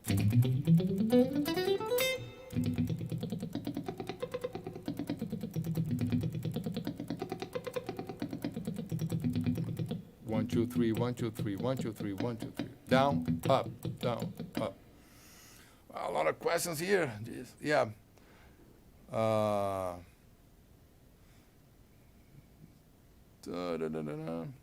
Guitar Hacks is the best. Please, how to play good. Yeah. Yeah, guitarhacks.com. So just Neil's there. Yeah, highly recommend Guitar Hacks. So thank you, man. Yeah, so guitarhacks.com. It's not open now, but just there's some free videos there. You can just leave the email, and you will be notified when we open a new class, student batch. Okay, so we'll send you an email, a message to get when we open a new one. Okay, so 1, 2, 3, 1, 2, 3. 1. So that would be a great way for intermediate or beginners or advanced, because I've been playing guitar for a long time, and I still do those kind of exercises because again, it's fundamental. It's like Usain Bolt. I believe he just run. I mean, the guy is like the fastest man in the world, but I'm sure that he just run. There's like there was no tricks. I'm not comparing myself to him, but just got like a super high performance guy, and so you have to do like basic stuff. So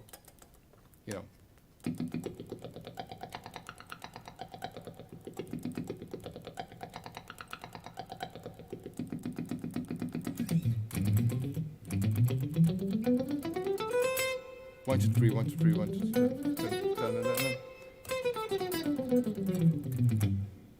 But the guitar hacks are more like to practice the right way, so you achieve the goals faster. Because if you just play whatever, you're never gonna get there. So in the case here, down, neck shape, back, down, neck shape.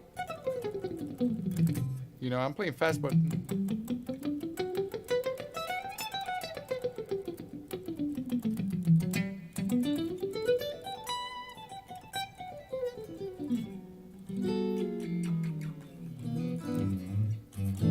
all right, cool. There is no superpowers when it's about technique. Yeah, if you do it, the superpower about the technique is really understanding how to practice and practice the right way so you get the results faster, and then you get very motivated, and then you play more, and then you get more results, and then you get even more motivated, and then you play more, and then you enjoy the process. You know, you enjoy the journey more than you get bored because you see the actual results. But you have to know how to practice, because if you play the same thing and then you keep playing the wrong notes all the time, you're stuck in the same place. You don't see any progress, and then you know, at some point you feel frustrated, or you just get, you know, you complain about the fast guys, or I don't know. Then, or maybe you just don't. Maybe it's not your thing. Of course, you play fast, to play with a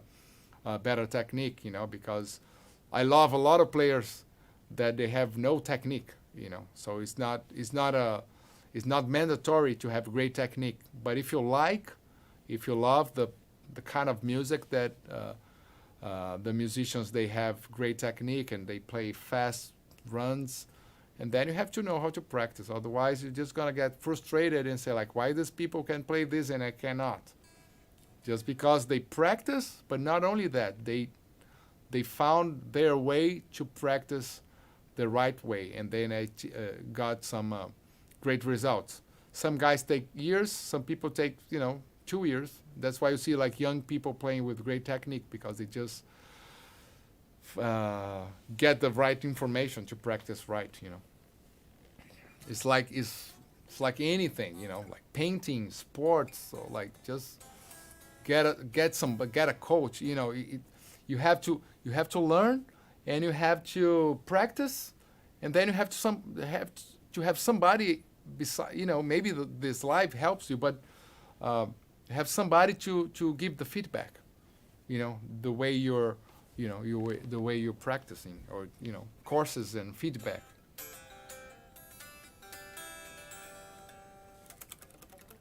All right, recap, as Rian Lima said. So, okay. So, trying to recap the whole thing, like we're here 2 hours, and we just play one scale. But in most of the keys.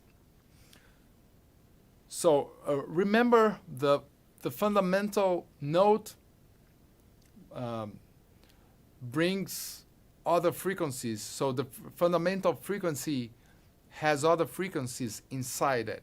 So a note has many frequencies. So you have the fundamental frequency, and you have the overtones, the harmonic series, which is octaves. Like the first ones, you're going to have the octaves, the same note as the fundamental, but you will find the fifth and the major third.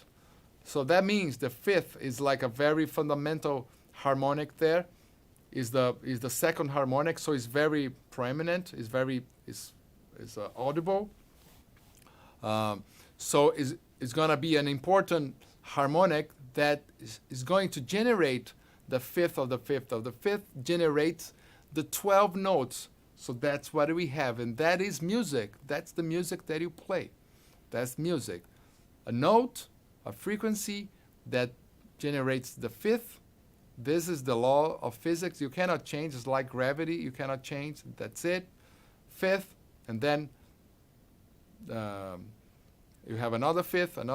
That's a cycle of fifths. So that's why music is basically constructed and built from there, right? Even the major scale, if you get the major scale, the C, D, E, F, G, A, B. So starting F, fifth, D, Start in F, F, C, G, D, A, E, B. 1, 2, 3, 4, 5, 6, 7. So have the 7 notes in fifths. If I play more fifths, it start getting the flats and the sharps and right. So you have the 7 notes here. Rearrange it. So okay, recapping, right? So that's the harmonic series. Then what are you gonna do? You're gonna learn the shapes. Shapes are like just the shapes, like 1, 2, 1, 2, 4, 1, 2, 4. You memorize that, right? Because human beings, the human brain, we like, we like shapes. That's why you look at me and say, "Oh, this is Kiko," because you can see, you can recognize the pattern. If I change my hair, it's like, oh, this is it's a different Kiko. But yeah, then you recognize the pattern anyways. If I change, my nose, maybe it's a different person. So it's the patterns. That was not a good example. But anyways, our brain are wired to recognize patterns easily. So you can memorize the patterns like the 3, 5, 7, 3, 5, 7, 4, 5, 7, 4, 5, 7, 5, 7, 8, 5, 7. It's okay to memorize the patterns. And then you get, the technique going. Remember playing alternate picking, 1, 2, 3, 1, 2, 3, down, up, down, up, down, up, down, up, down, up, down, like this. And then play with dynamics, like very hard and very soft without changing the tempo, with a metronome, with a drum machine or something. Muted and open so you can hear the sound and control. Right? Rhythm. So different ways to play the same thing, so have control.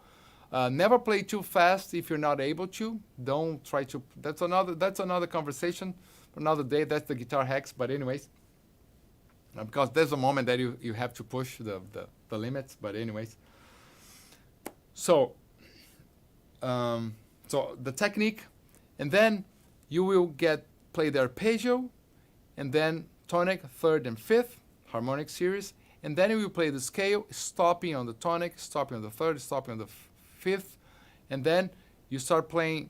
You can put a pedal note, like I did, like a pedal note, record a pedal note, buy a loop pedal or something, ask a friend to play the note, or like a record, like a note, and then to have a reference, and then you play the scale, stopping the tonic, the third and the fifth, and then you do that for the 7 modes, finding the chord, the arpeggio, right?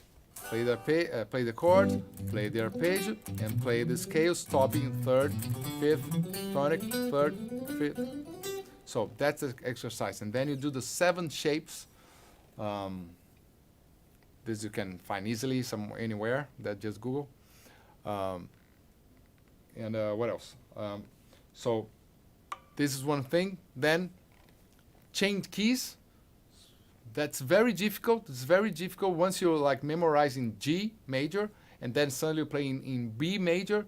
It gets like all those inlays and marks and dots and stuff. It gets all over the place. It's G in a different position, so it's good to practice and for your ear too, to go to different places. So if you can play in the 12 tones, so you go in fifths, so you understand the jumps of going fifths. So G, D, A, E, right?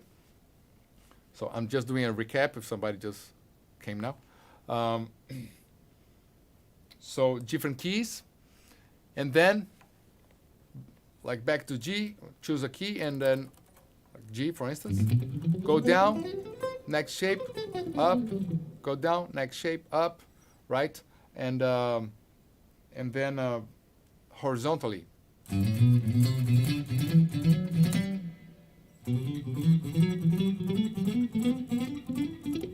And then, of course, you can always do the same, like muted, open, dynamics, rhythms, you know, and then every string doing this, and then of course, if you can, change the key.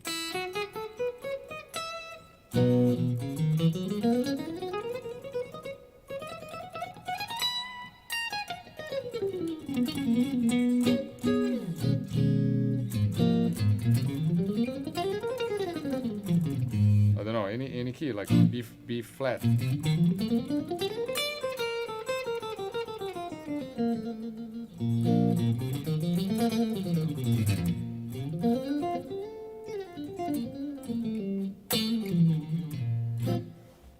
Okay, I think it was a fast recap. Okay.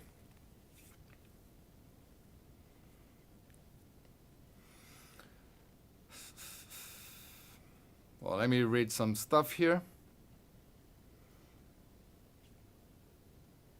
So if you guys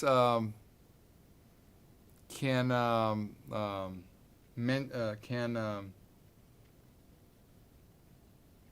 tell me if there was a good insight. So this is easy, this is difficult. So tomorrow I will be here again, same time. This live is gonna be on, for 24 hours.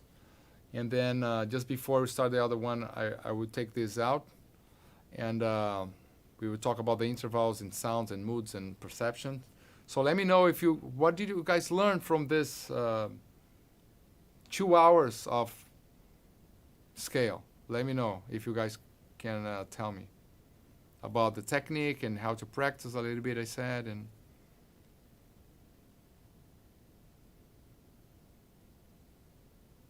let me read some stuff here.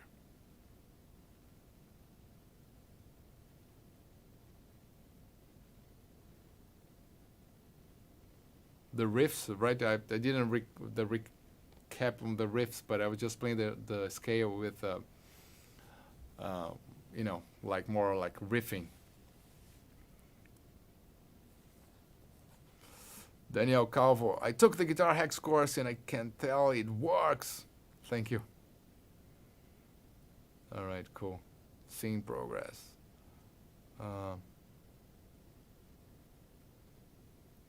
Yeah, the guitar hacks is just guitar hacks, guitar, HACKS.com.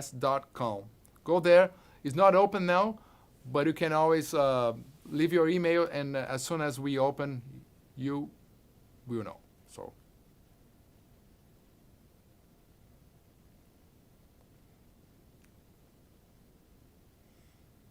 And then it's always good to remind you guys that this is not everything that I'm playing here. It takes a while, right? It's not like, I don't want this. This is too complicated. I have to know all this.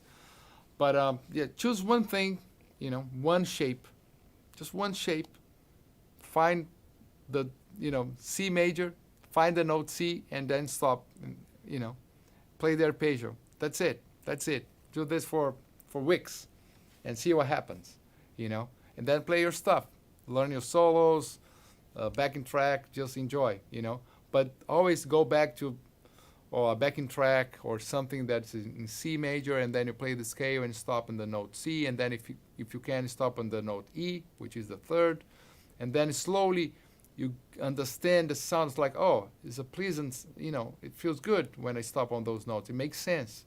And then you will realize that what I'm talking about makes, is legit. I'm not saying like whatever here.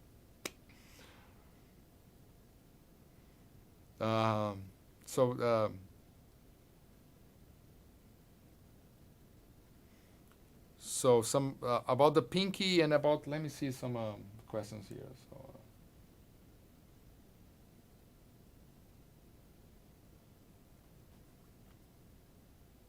okay.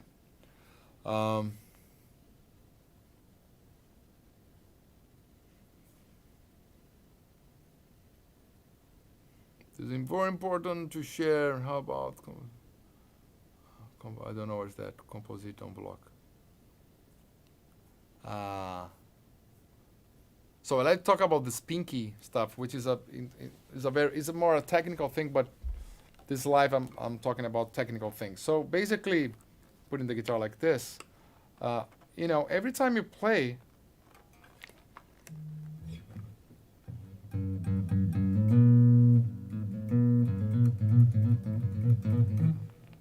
right? You don't need to.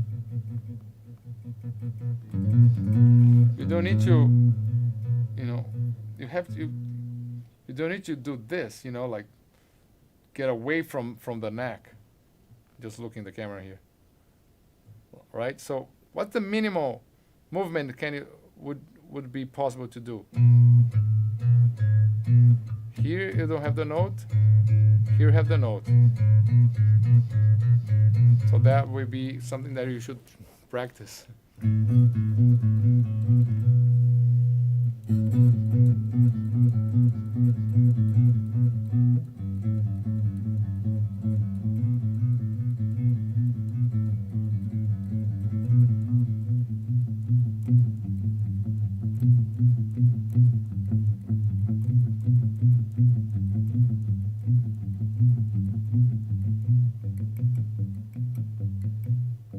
You see?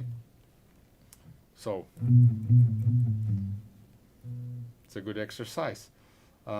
Another exercise would be hold.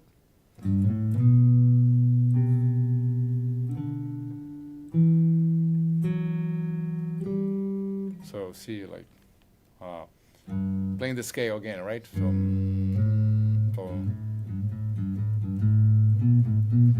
now hold this, the pinky here, and play the C, D. Keep holding, because normally what you see people doing,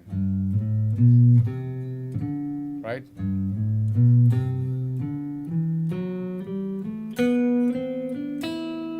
Right. So hold here. With a clean tone, it's better because you know.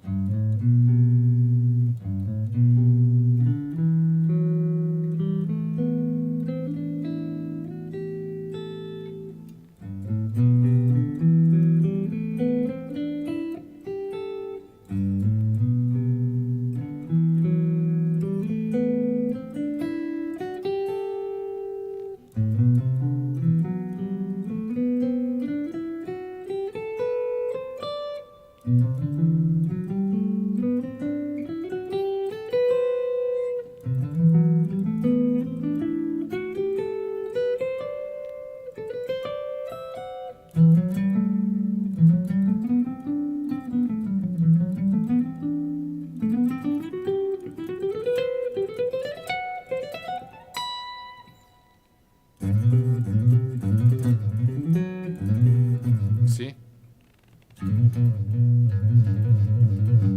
I hope this was helpful.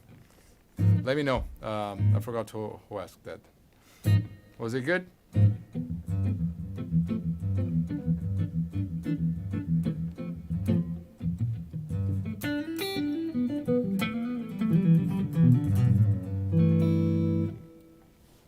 How to synchronize both hands better? Well, okay. So matin, matin. So again, there's a synchronization. One good exercise for that is the playing horizontally. Right? Could be like a simple pattern, like 1, 2, 3, 1, 2, 3.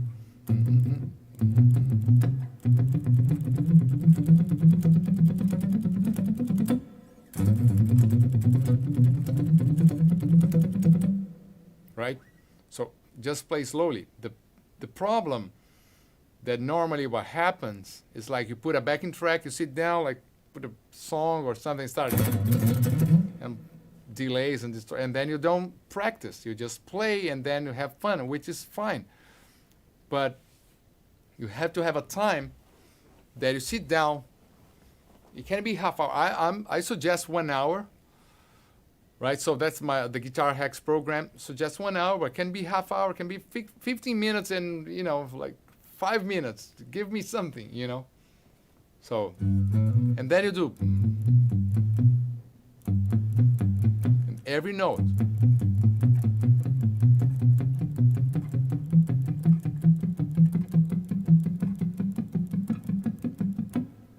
And then you, because you're playing very slowly, because you're trying to get this synchronization, use the same time to memorize the scale, like horizontally. And then, like, hold, half, hold, half. right? So now I'm from the half, for the first half.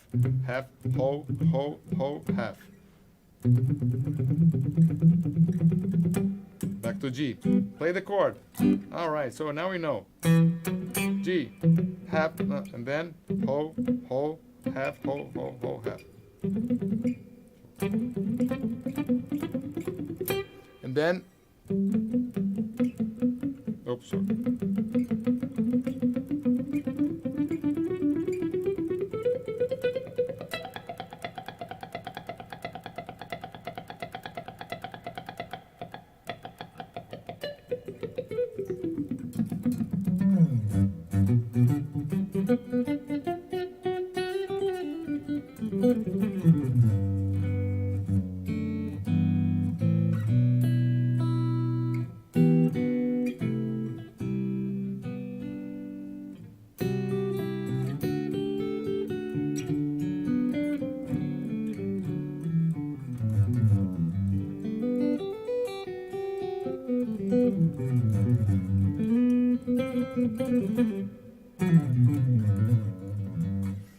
Okay, so yeah, so I think I answered.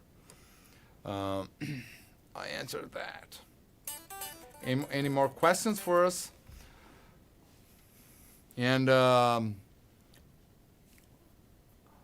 let me know who's coming tomorrow, joining the live again.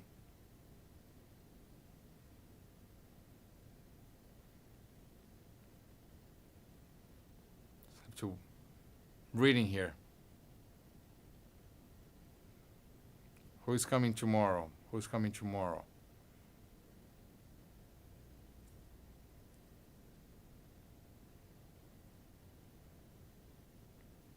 So go there, go to the description. Let me see. Go to the description. You have the other links, maybe after. And then you go there and set the reminder. All right? Set the reminder.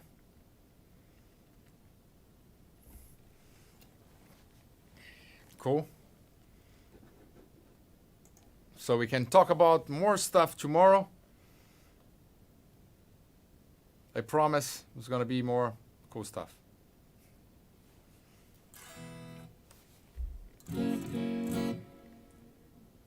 I hope it was not a lot. Oh no, not a lot.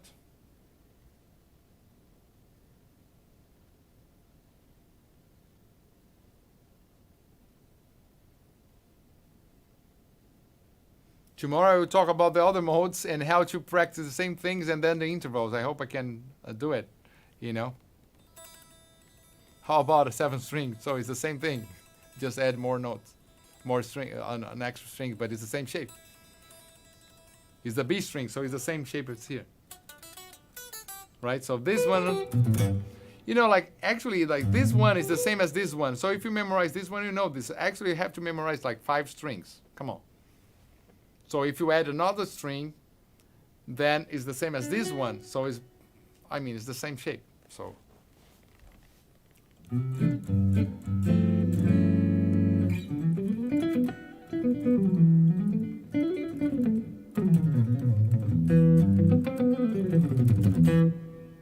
Yeah, ring the bell. Set the reminder. You know.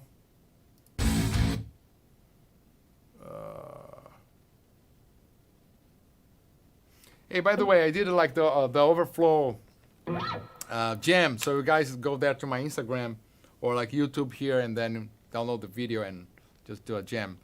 I'm sharing it like on the stories, and then yeah, stories, and I would choose some and maybe do a react or just post on my. So go there. This one.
this is D minor, huh? D minor. And all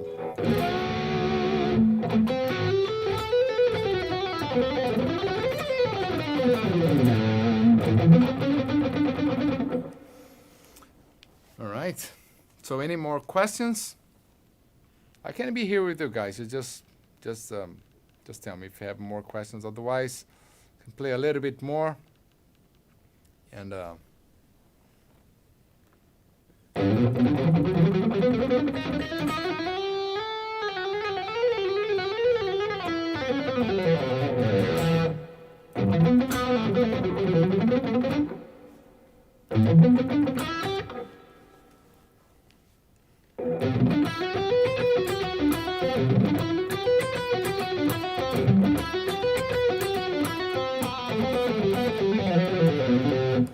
yeah, I showed the like in the other lives. I will show some of the licks and stuff that you can use. That like the vital sign songs, like Lydian. Lydian is a Lydian phrase. Actually, in the modes course, I put that phrase there because it's very clear that it's a Lydian phrase. So yeah.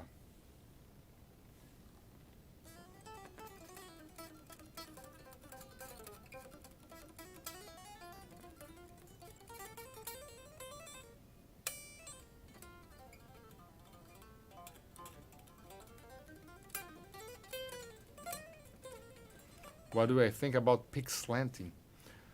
The thing that doing, I think that's, I didn't get it because I think that's it happens. That's the movement that you have to do. So I don't know if there is another way.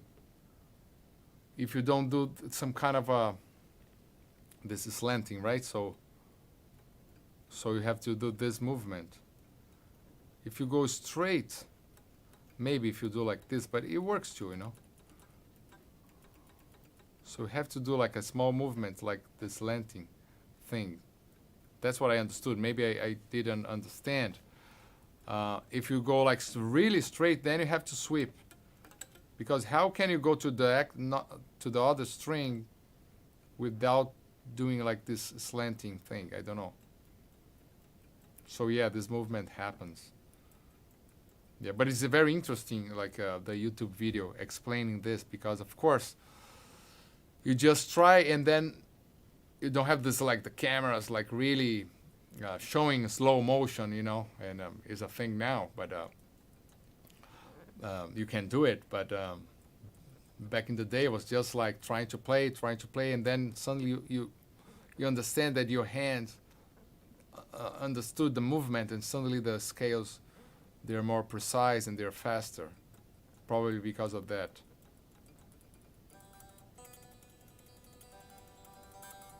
And then of course if you go straight without slanting, that would be better to do like the sweep picking.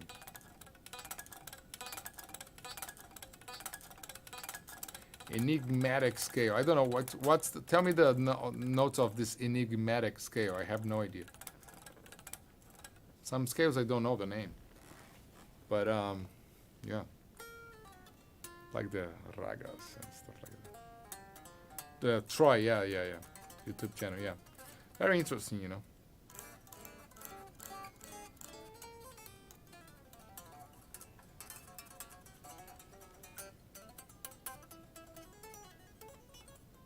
Enigmatic scale. Is this something that exists? I don't know.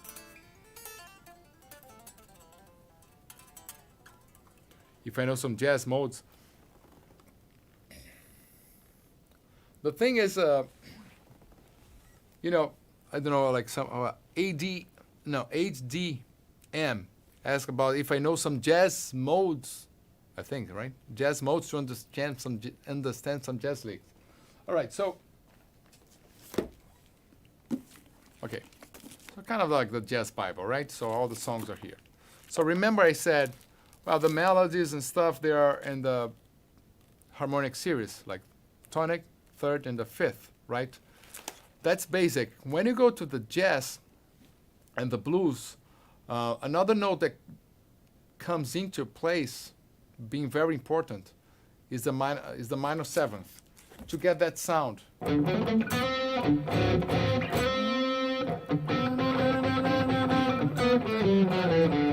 To get that sound, the minor seventh, which is in the harmonic series. It's like the I don't know, like maybe the fifth, the third, and then octave, and then the seventh, you know?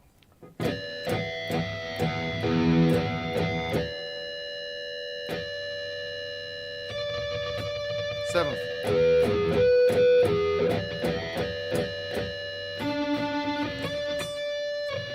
You see, it's not very perfect. It sounds a little bit out of tune. So you have the seventh. It's not so far.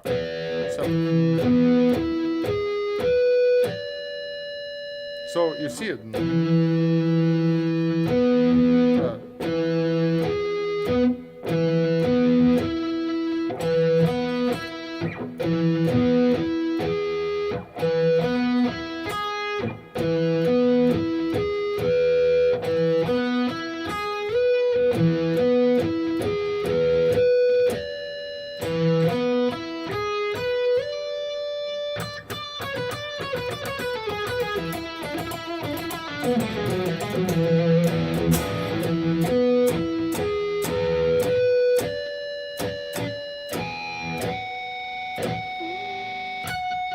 Then the ninth.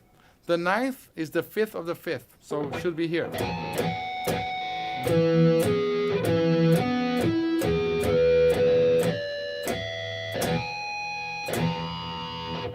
Cool.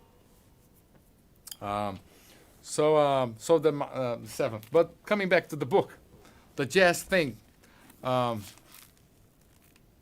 get any song here.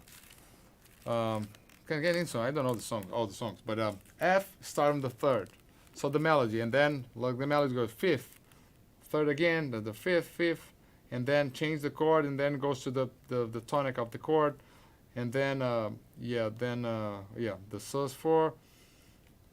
Then it goes to the third, and then it goes to the fifth of the other chord. So it's always like changing the chords and going to those notes.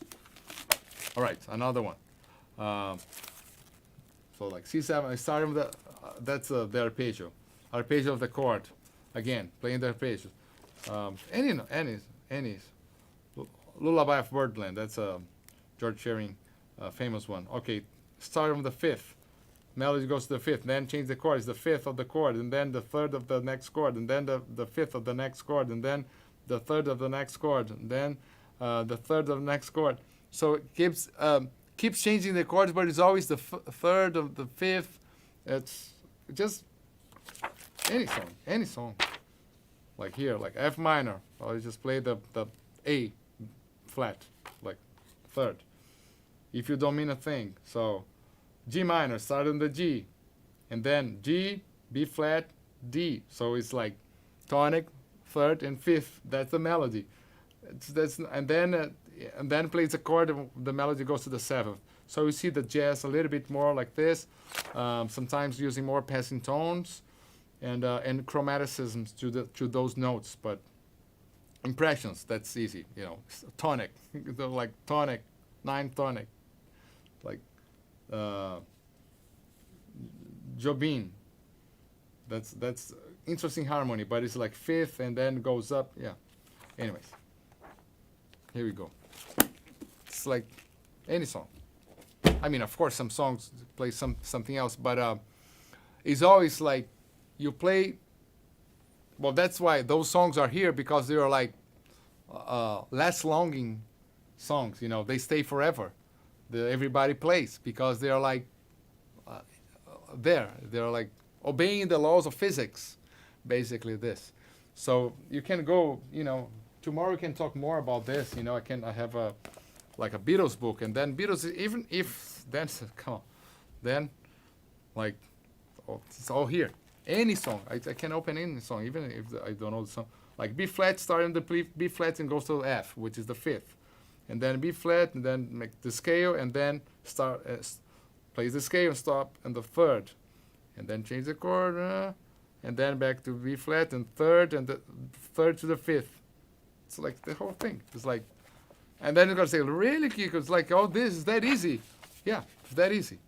But it doesn't mean that if you understand that you can do the same, right? Sometimes it's like dissonant note and then go to the tonic, like this one. Please, Mr. Postman. Huh?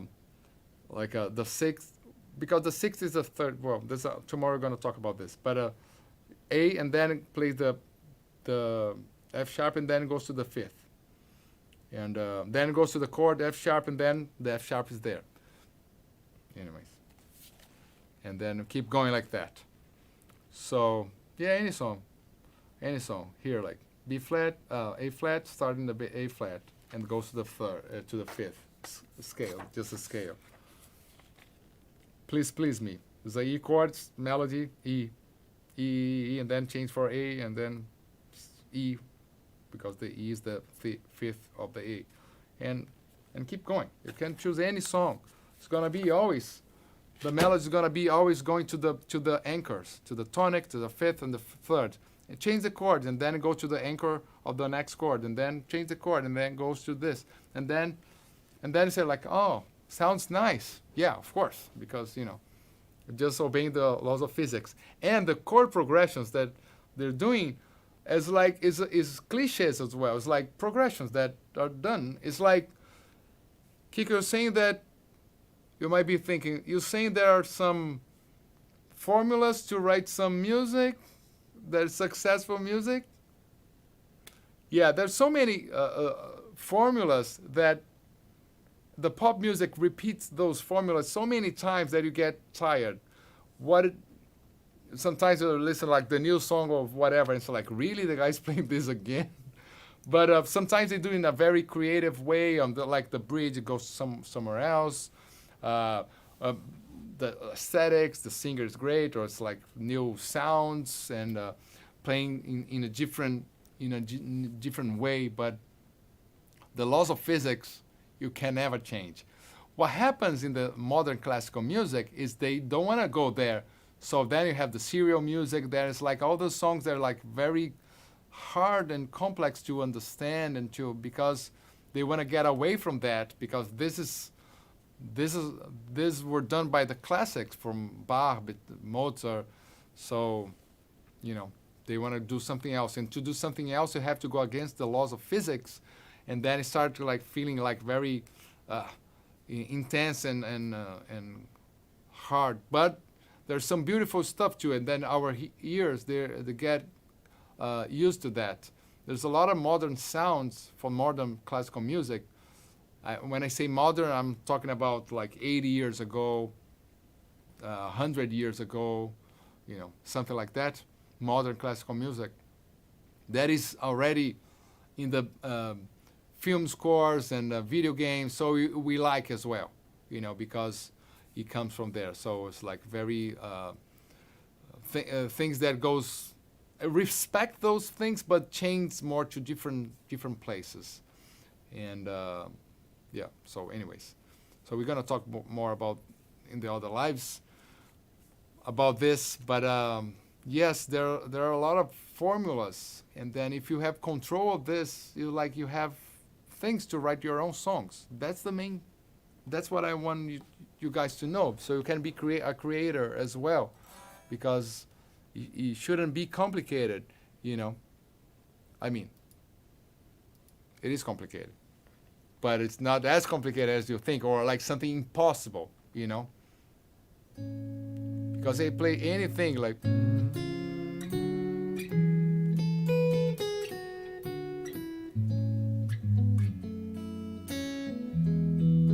I'm only playing thirds,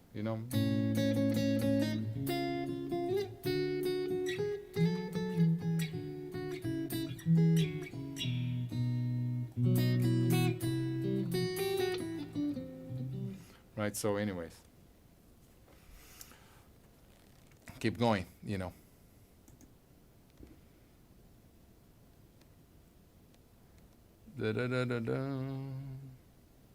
Black Ice. Yeah, the song. The Black Ice, I'm using like simple. If you want to create a tension, that has this sound. So you have like a fifth,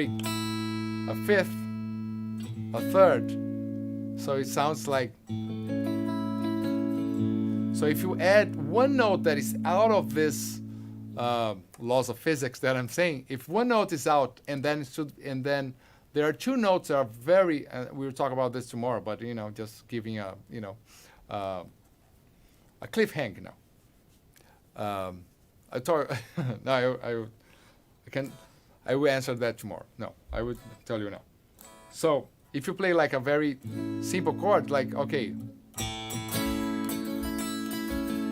So if I add one note against the laws of physics, which is like, would be kind of the last harmonics of the series, or would be when I play the fifth, remember when I play the C major scales, like,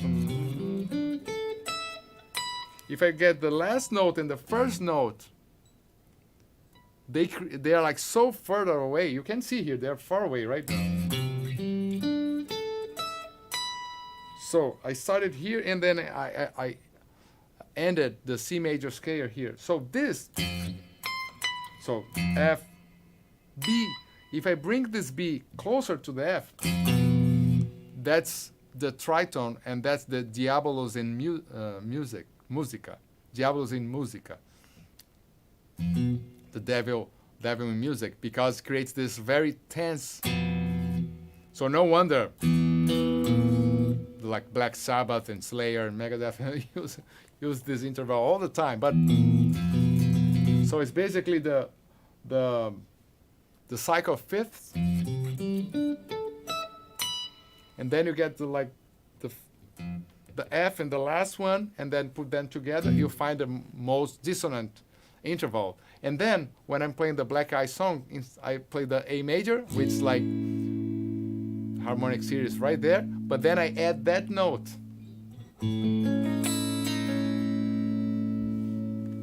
And then I create something that is familiar but has something wrong there.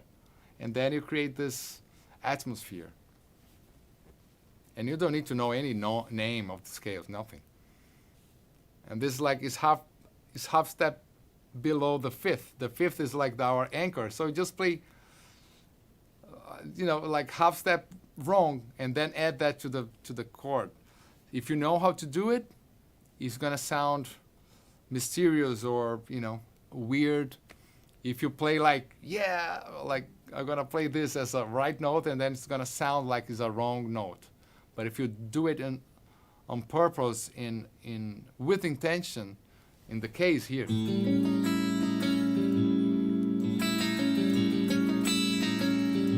Then it creates a vibe. But if I'm playing like, and then I play that note, it's like, oh, see the difference? I create a vibe of, okay, that's major scale, everybody's happy, everybody.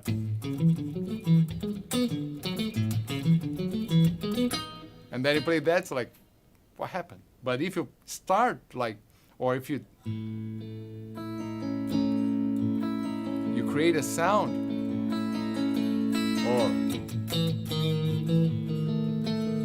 right? So then it can be like a nice movie,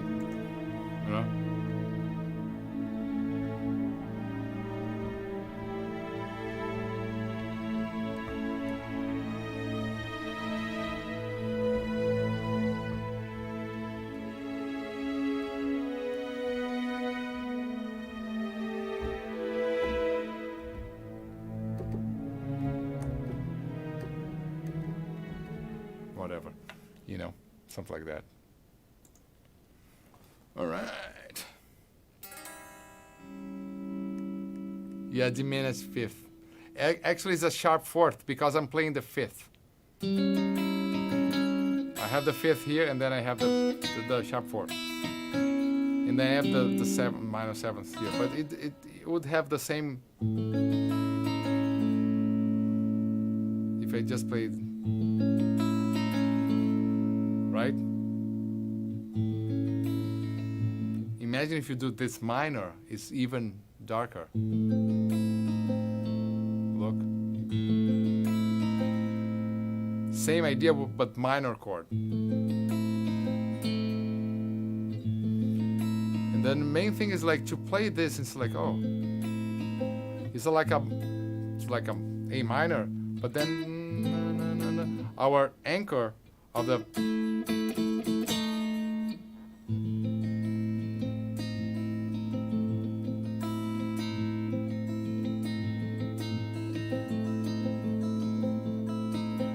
right, and then if I do this and I like that sound, and then I do like the same chord.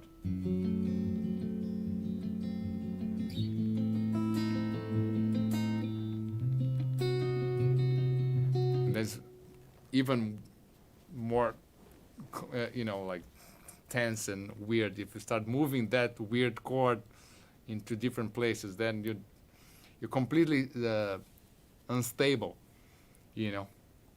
So yeah, so that's one of the tricks. So if you understand the modes and then you move one note, like you create the entire new vibe, and from there you can create a song. You can, from that vibe go to a nice thing you could have, and then it's nice, but maybe not, but keep here.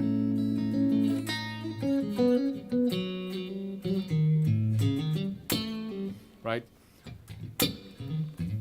And create something with that, And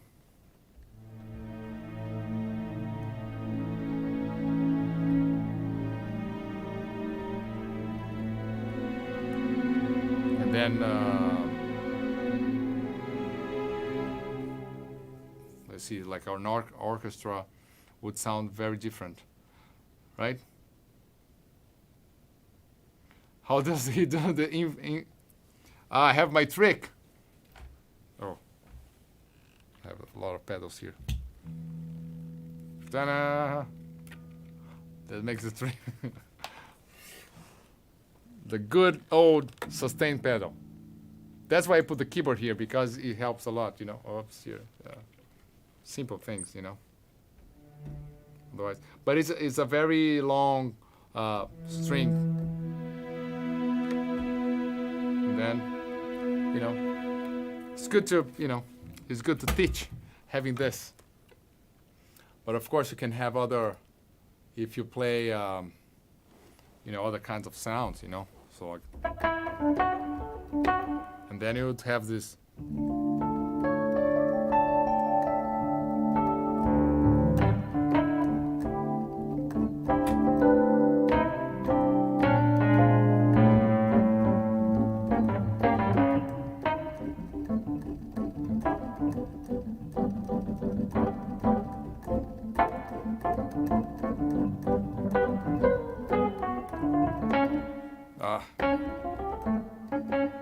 I shouldn't be playing keyboard live like this. Anyways, cool. Guys, let me know if you guys sustain pedal. Yeah. If you guys enjoy that, we're here for like 3 hours, which is fun.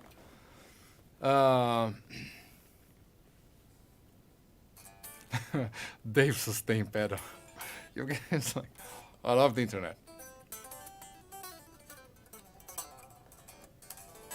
So guys, piano lessons now, yeah. But if you have a keyboard at home or some kind of a little thing, or even like put a note to have a reference, and then you play the scale, so you can hear the nuances of when you stop on the tonic, a third, and you start understanding this, what I'm talking about. Because maybe you understood, because I was repeating this forever here, but the main thing is like to really feel what I'm talking about, to understand what's going on, like feeling the song, feeling this takes time. Like when you practice the technique, it takes time, but this is only technique.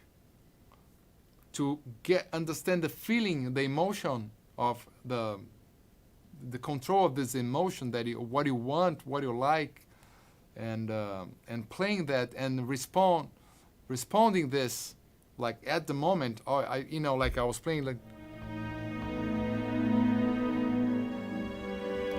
all the stuff and moving around and trying to get those vibes, or creating a riff with those vibes as well, or improvising like jazz, like we were talking about. It takes time. It takes a lot of time, and then you have to have a relationship with those intervals, and then that's what I will insist tomorrow, like really kind of take care of each one, like really enjoy each idea. So you play this like the thing. Just play that, for some time, and to understand why the sound, very like a meditation in a way, enjoying playing this. It's not like up and down scale. This is another moment, and at some point those things will be together. You're gonna play like a fast run and then do a bend, or play a song, or play a chord that has this vibe that you can hear, because you can feel the sensation of those intervals, or the scale, right? So it's a process of learning, the meaning of the intervals, like the meaning of the words, in a way, if you kind of compare. That's why sometimes, like me, speaking English as a second language, my fellow Americans here, sometimes I know the words, but it doesn't come to, I don't know I have to use a simpler word in English, because that's the vocabulary that I have, but I'm not sure that's, I cannot be very specific. In Portuguese I could, because I might have like 3-4 words for the same thing, but they give different feelings, It's kind of the same, in a way, I guess. I'm explaining. So it's a language, and it takes time. It's like learning a language, a second language. You're going to start using like basic stuff to communicate, and then the more you speak, the more you do it, the more you study it, you can add more words to your vocabulary, so you can be even more precise if you want to discuss something with somebody. You can really express your feelings, because you have these nuances of the different words. So it's the same here with music, the intervals, and how we're going to apply to create your own songs.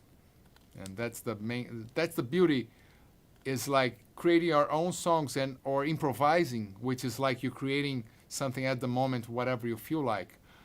That's why, do you have the licks and stuff? Of course I practice licks, and I like the licks and stuff, but the less you do the licks, in the end, is more difficult. But in the end, the licks is like as phrases that it's good for you to know. It's like how you're doing. It's a phrase that you just say the entire phrase. So sometimes the licks, they're like this. But if you start doing your own research, you probably will end doing your own licks, like variations of somebody else's licks, or probably your own licks. And then you're going to be stuck in those licks, probably. But at least they came from you, mixing your influences and stuff like that. All right, Tom.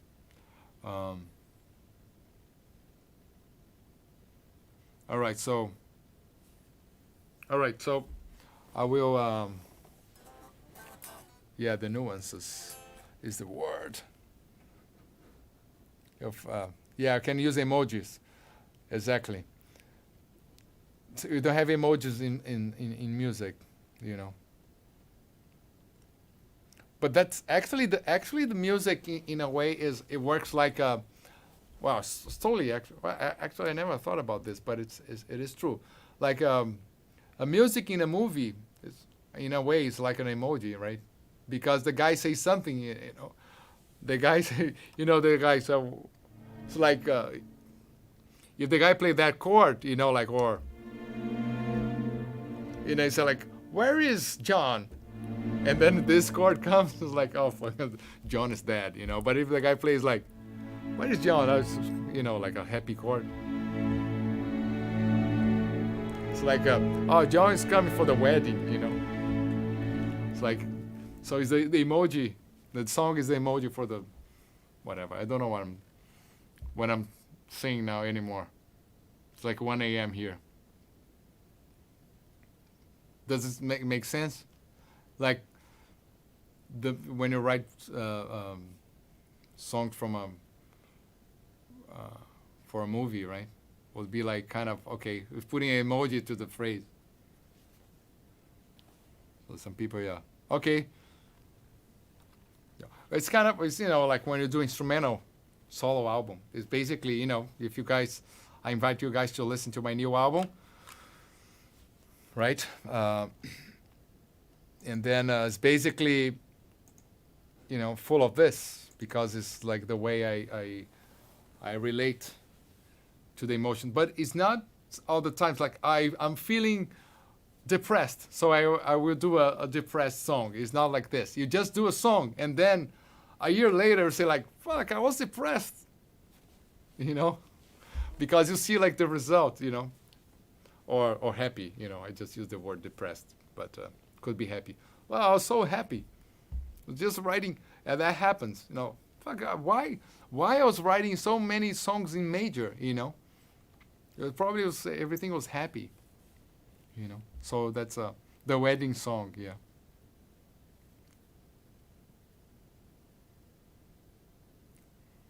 Joe, the Japanese guy soundtracks. Yeah, I don't know much about it, but he's more like very pentatonic. He's like Debussy. He's like mixed like those Debussy, which I love. I should listen more to the guy. But yeah, they call the Impressionists. The Impressionists, Grieg, Debussy, like the whole tone scales, pentatonics, some that influenced a lot the bossa nova from Brazil. They have a lot of stuff from bossa nova that and influenced a lot the jazz as well. I would say I don't know much, but like the Cole Porter, like the white jazz, I would say, not the blues jazz, the jazz that comes from the, but then there's a mix there, because you have like Bill Evans and the white pianists and arrangers from the 40s and 50s playing with Miles Davis and the other guys, and then you have this, I believe, so influenced by the Impressionists, and that's why you have like a kind of blue album, which is the would be the how can I compare? What is the most famous metal album? I don't know. But Kind of Blue, it's like the best-selling album in jazz, I believe, until today. Yeah, the Sgt. Pepper's of the jazz. And then I think there's a lot of this, the Impressionists. So I don't know why I'm talking about this, but yeah. Hexaphonic scale. Yeah, the hexaphonic scale. The hexaphonic scale is something, it's not the modes, the hexaphonic scale, but once you understand the concept of the modes, it's easier to understand the hexaphonic scales. And then, of course, the like centuries of composers using the modes or like the major and minor scale, and then the Impressionists, they want to get out of that. And then they started adding the major seventh on the melodies and the hexaphonic, or playing only pentatonics. I would say like my new album has a song called EDM, which is pretty much with that vibe in a way, very pentatonic. Yeah.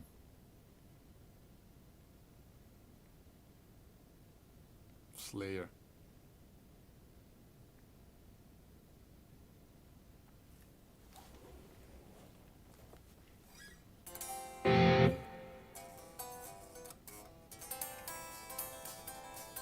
You don't like the blues? No, I like the blues.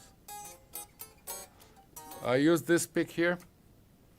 It's an Ibanez. You can find for sale, but this is like a 1.14 kind of. Yeah. All right, my friends. I think I will, before I get into other stuff. Thanks, Frisco. Yeah.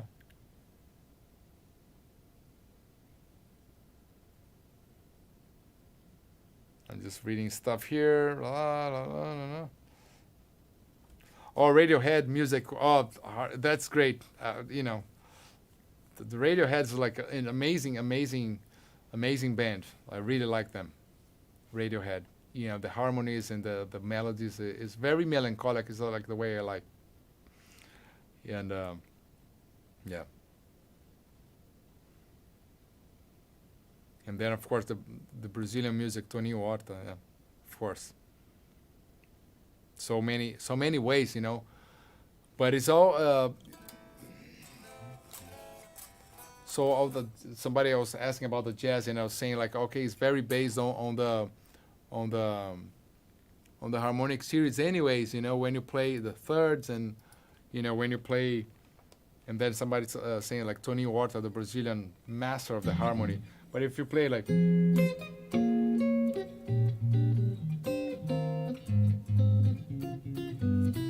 so it's like only thirds the melody. But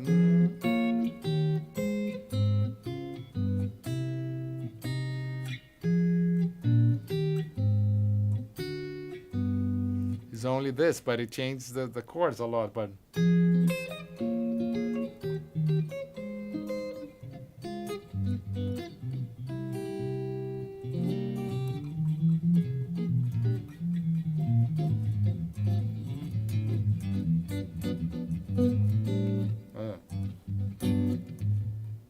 so it's again the melody in the third. There's no.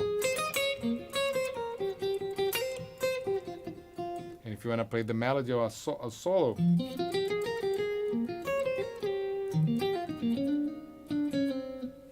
right? So it's always have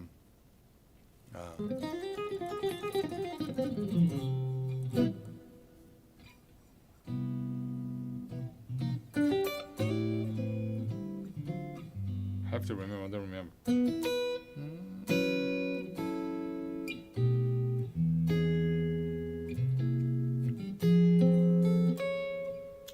They use some other little things a little bit different, but here like tomorrow we'll talk about this. Yeah.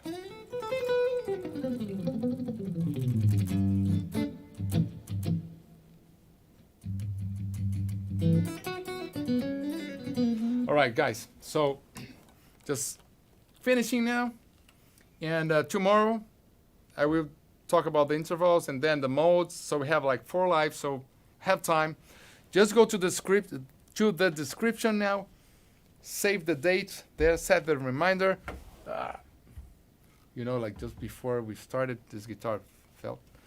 Set the reminder, and yeah, leave your comments. I don't know. I think it's not open. Leave your comments there. You can always enroll to the Guitar Hacks. There's some stuff there. GuitarHacks.com. We have some students here, and this live is going to be available then in the modes course. So I'll put this. Probably going to cut this end, but it's going to be available in the course about the modes that I will do, and I will put those lives there. And tomorrow about the intervals. The other day about the differences of the modes and the moods and all these feelings. And then the last one, a recap of everything and talking to you guys. So stay safe, everybody. Thanks a lot. And thanks all the comments and everything. And so if you want to start, come like 20 minutes before, 15 minutes before. And if you have a question, I think you can even write now. You go to the other one and start writing questions there. So I can read a little bit before and then be prepared to answer your questions. That's it, right? Thank you very much, and see you tomorrow or today for me.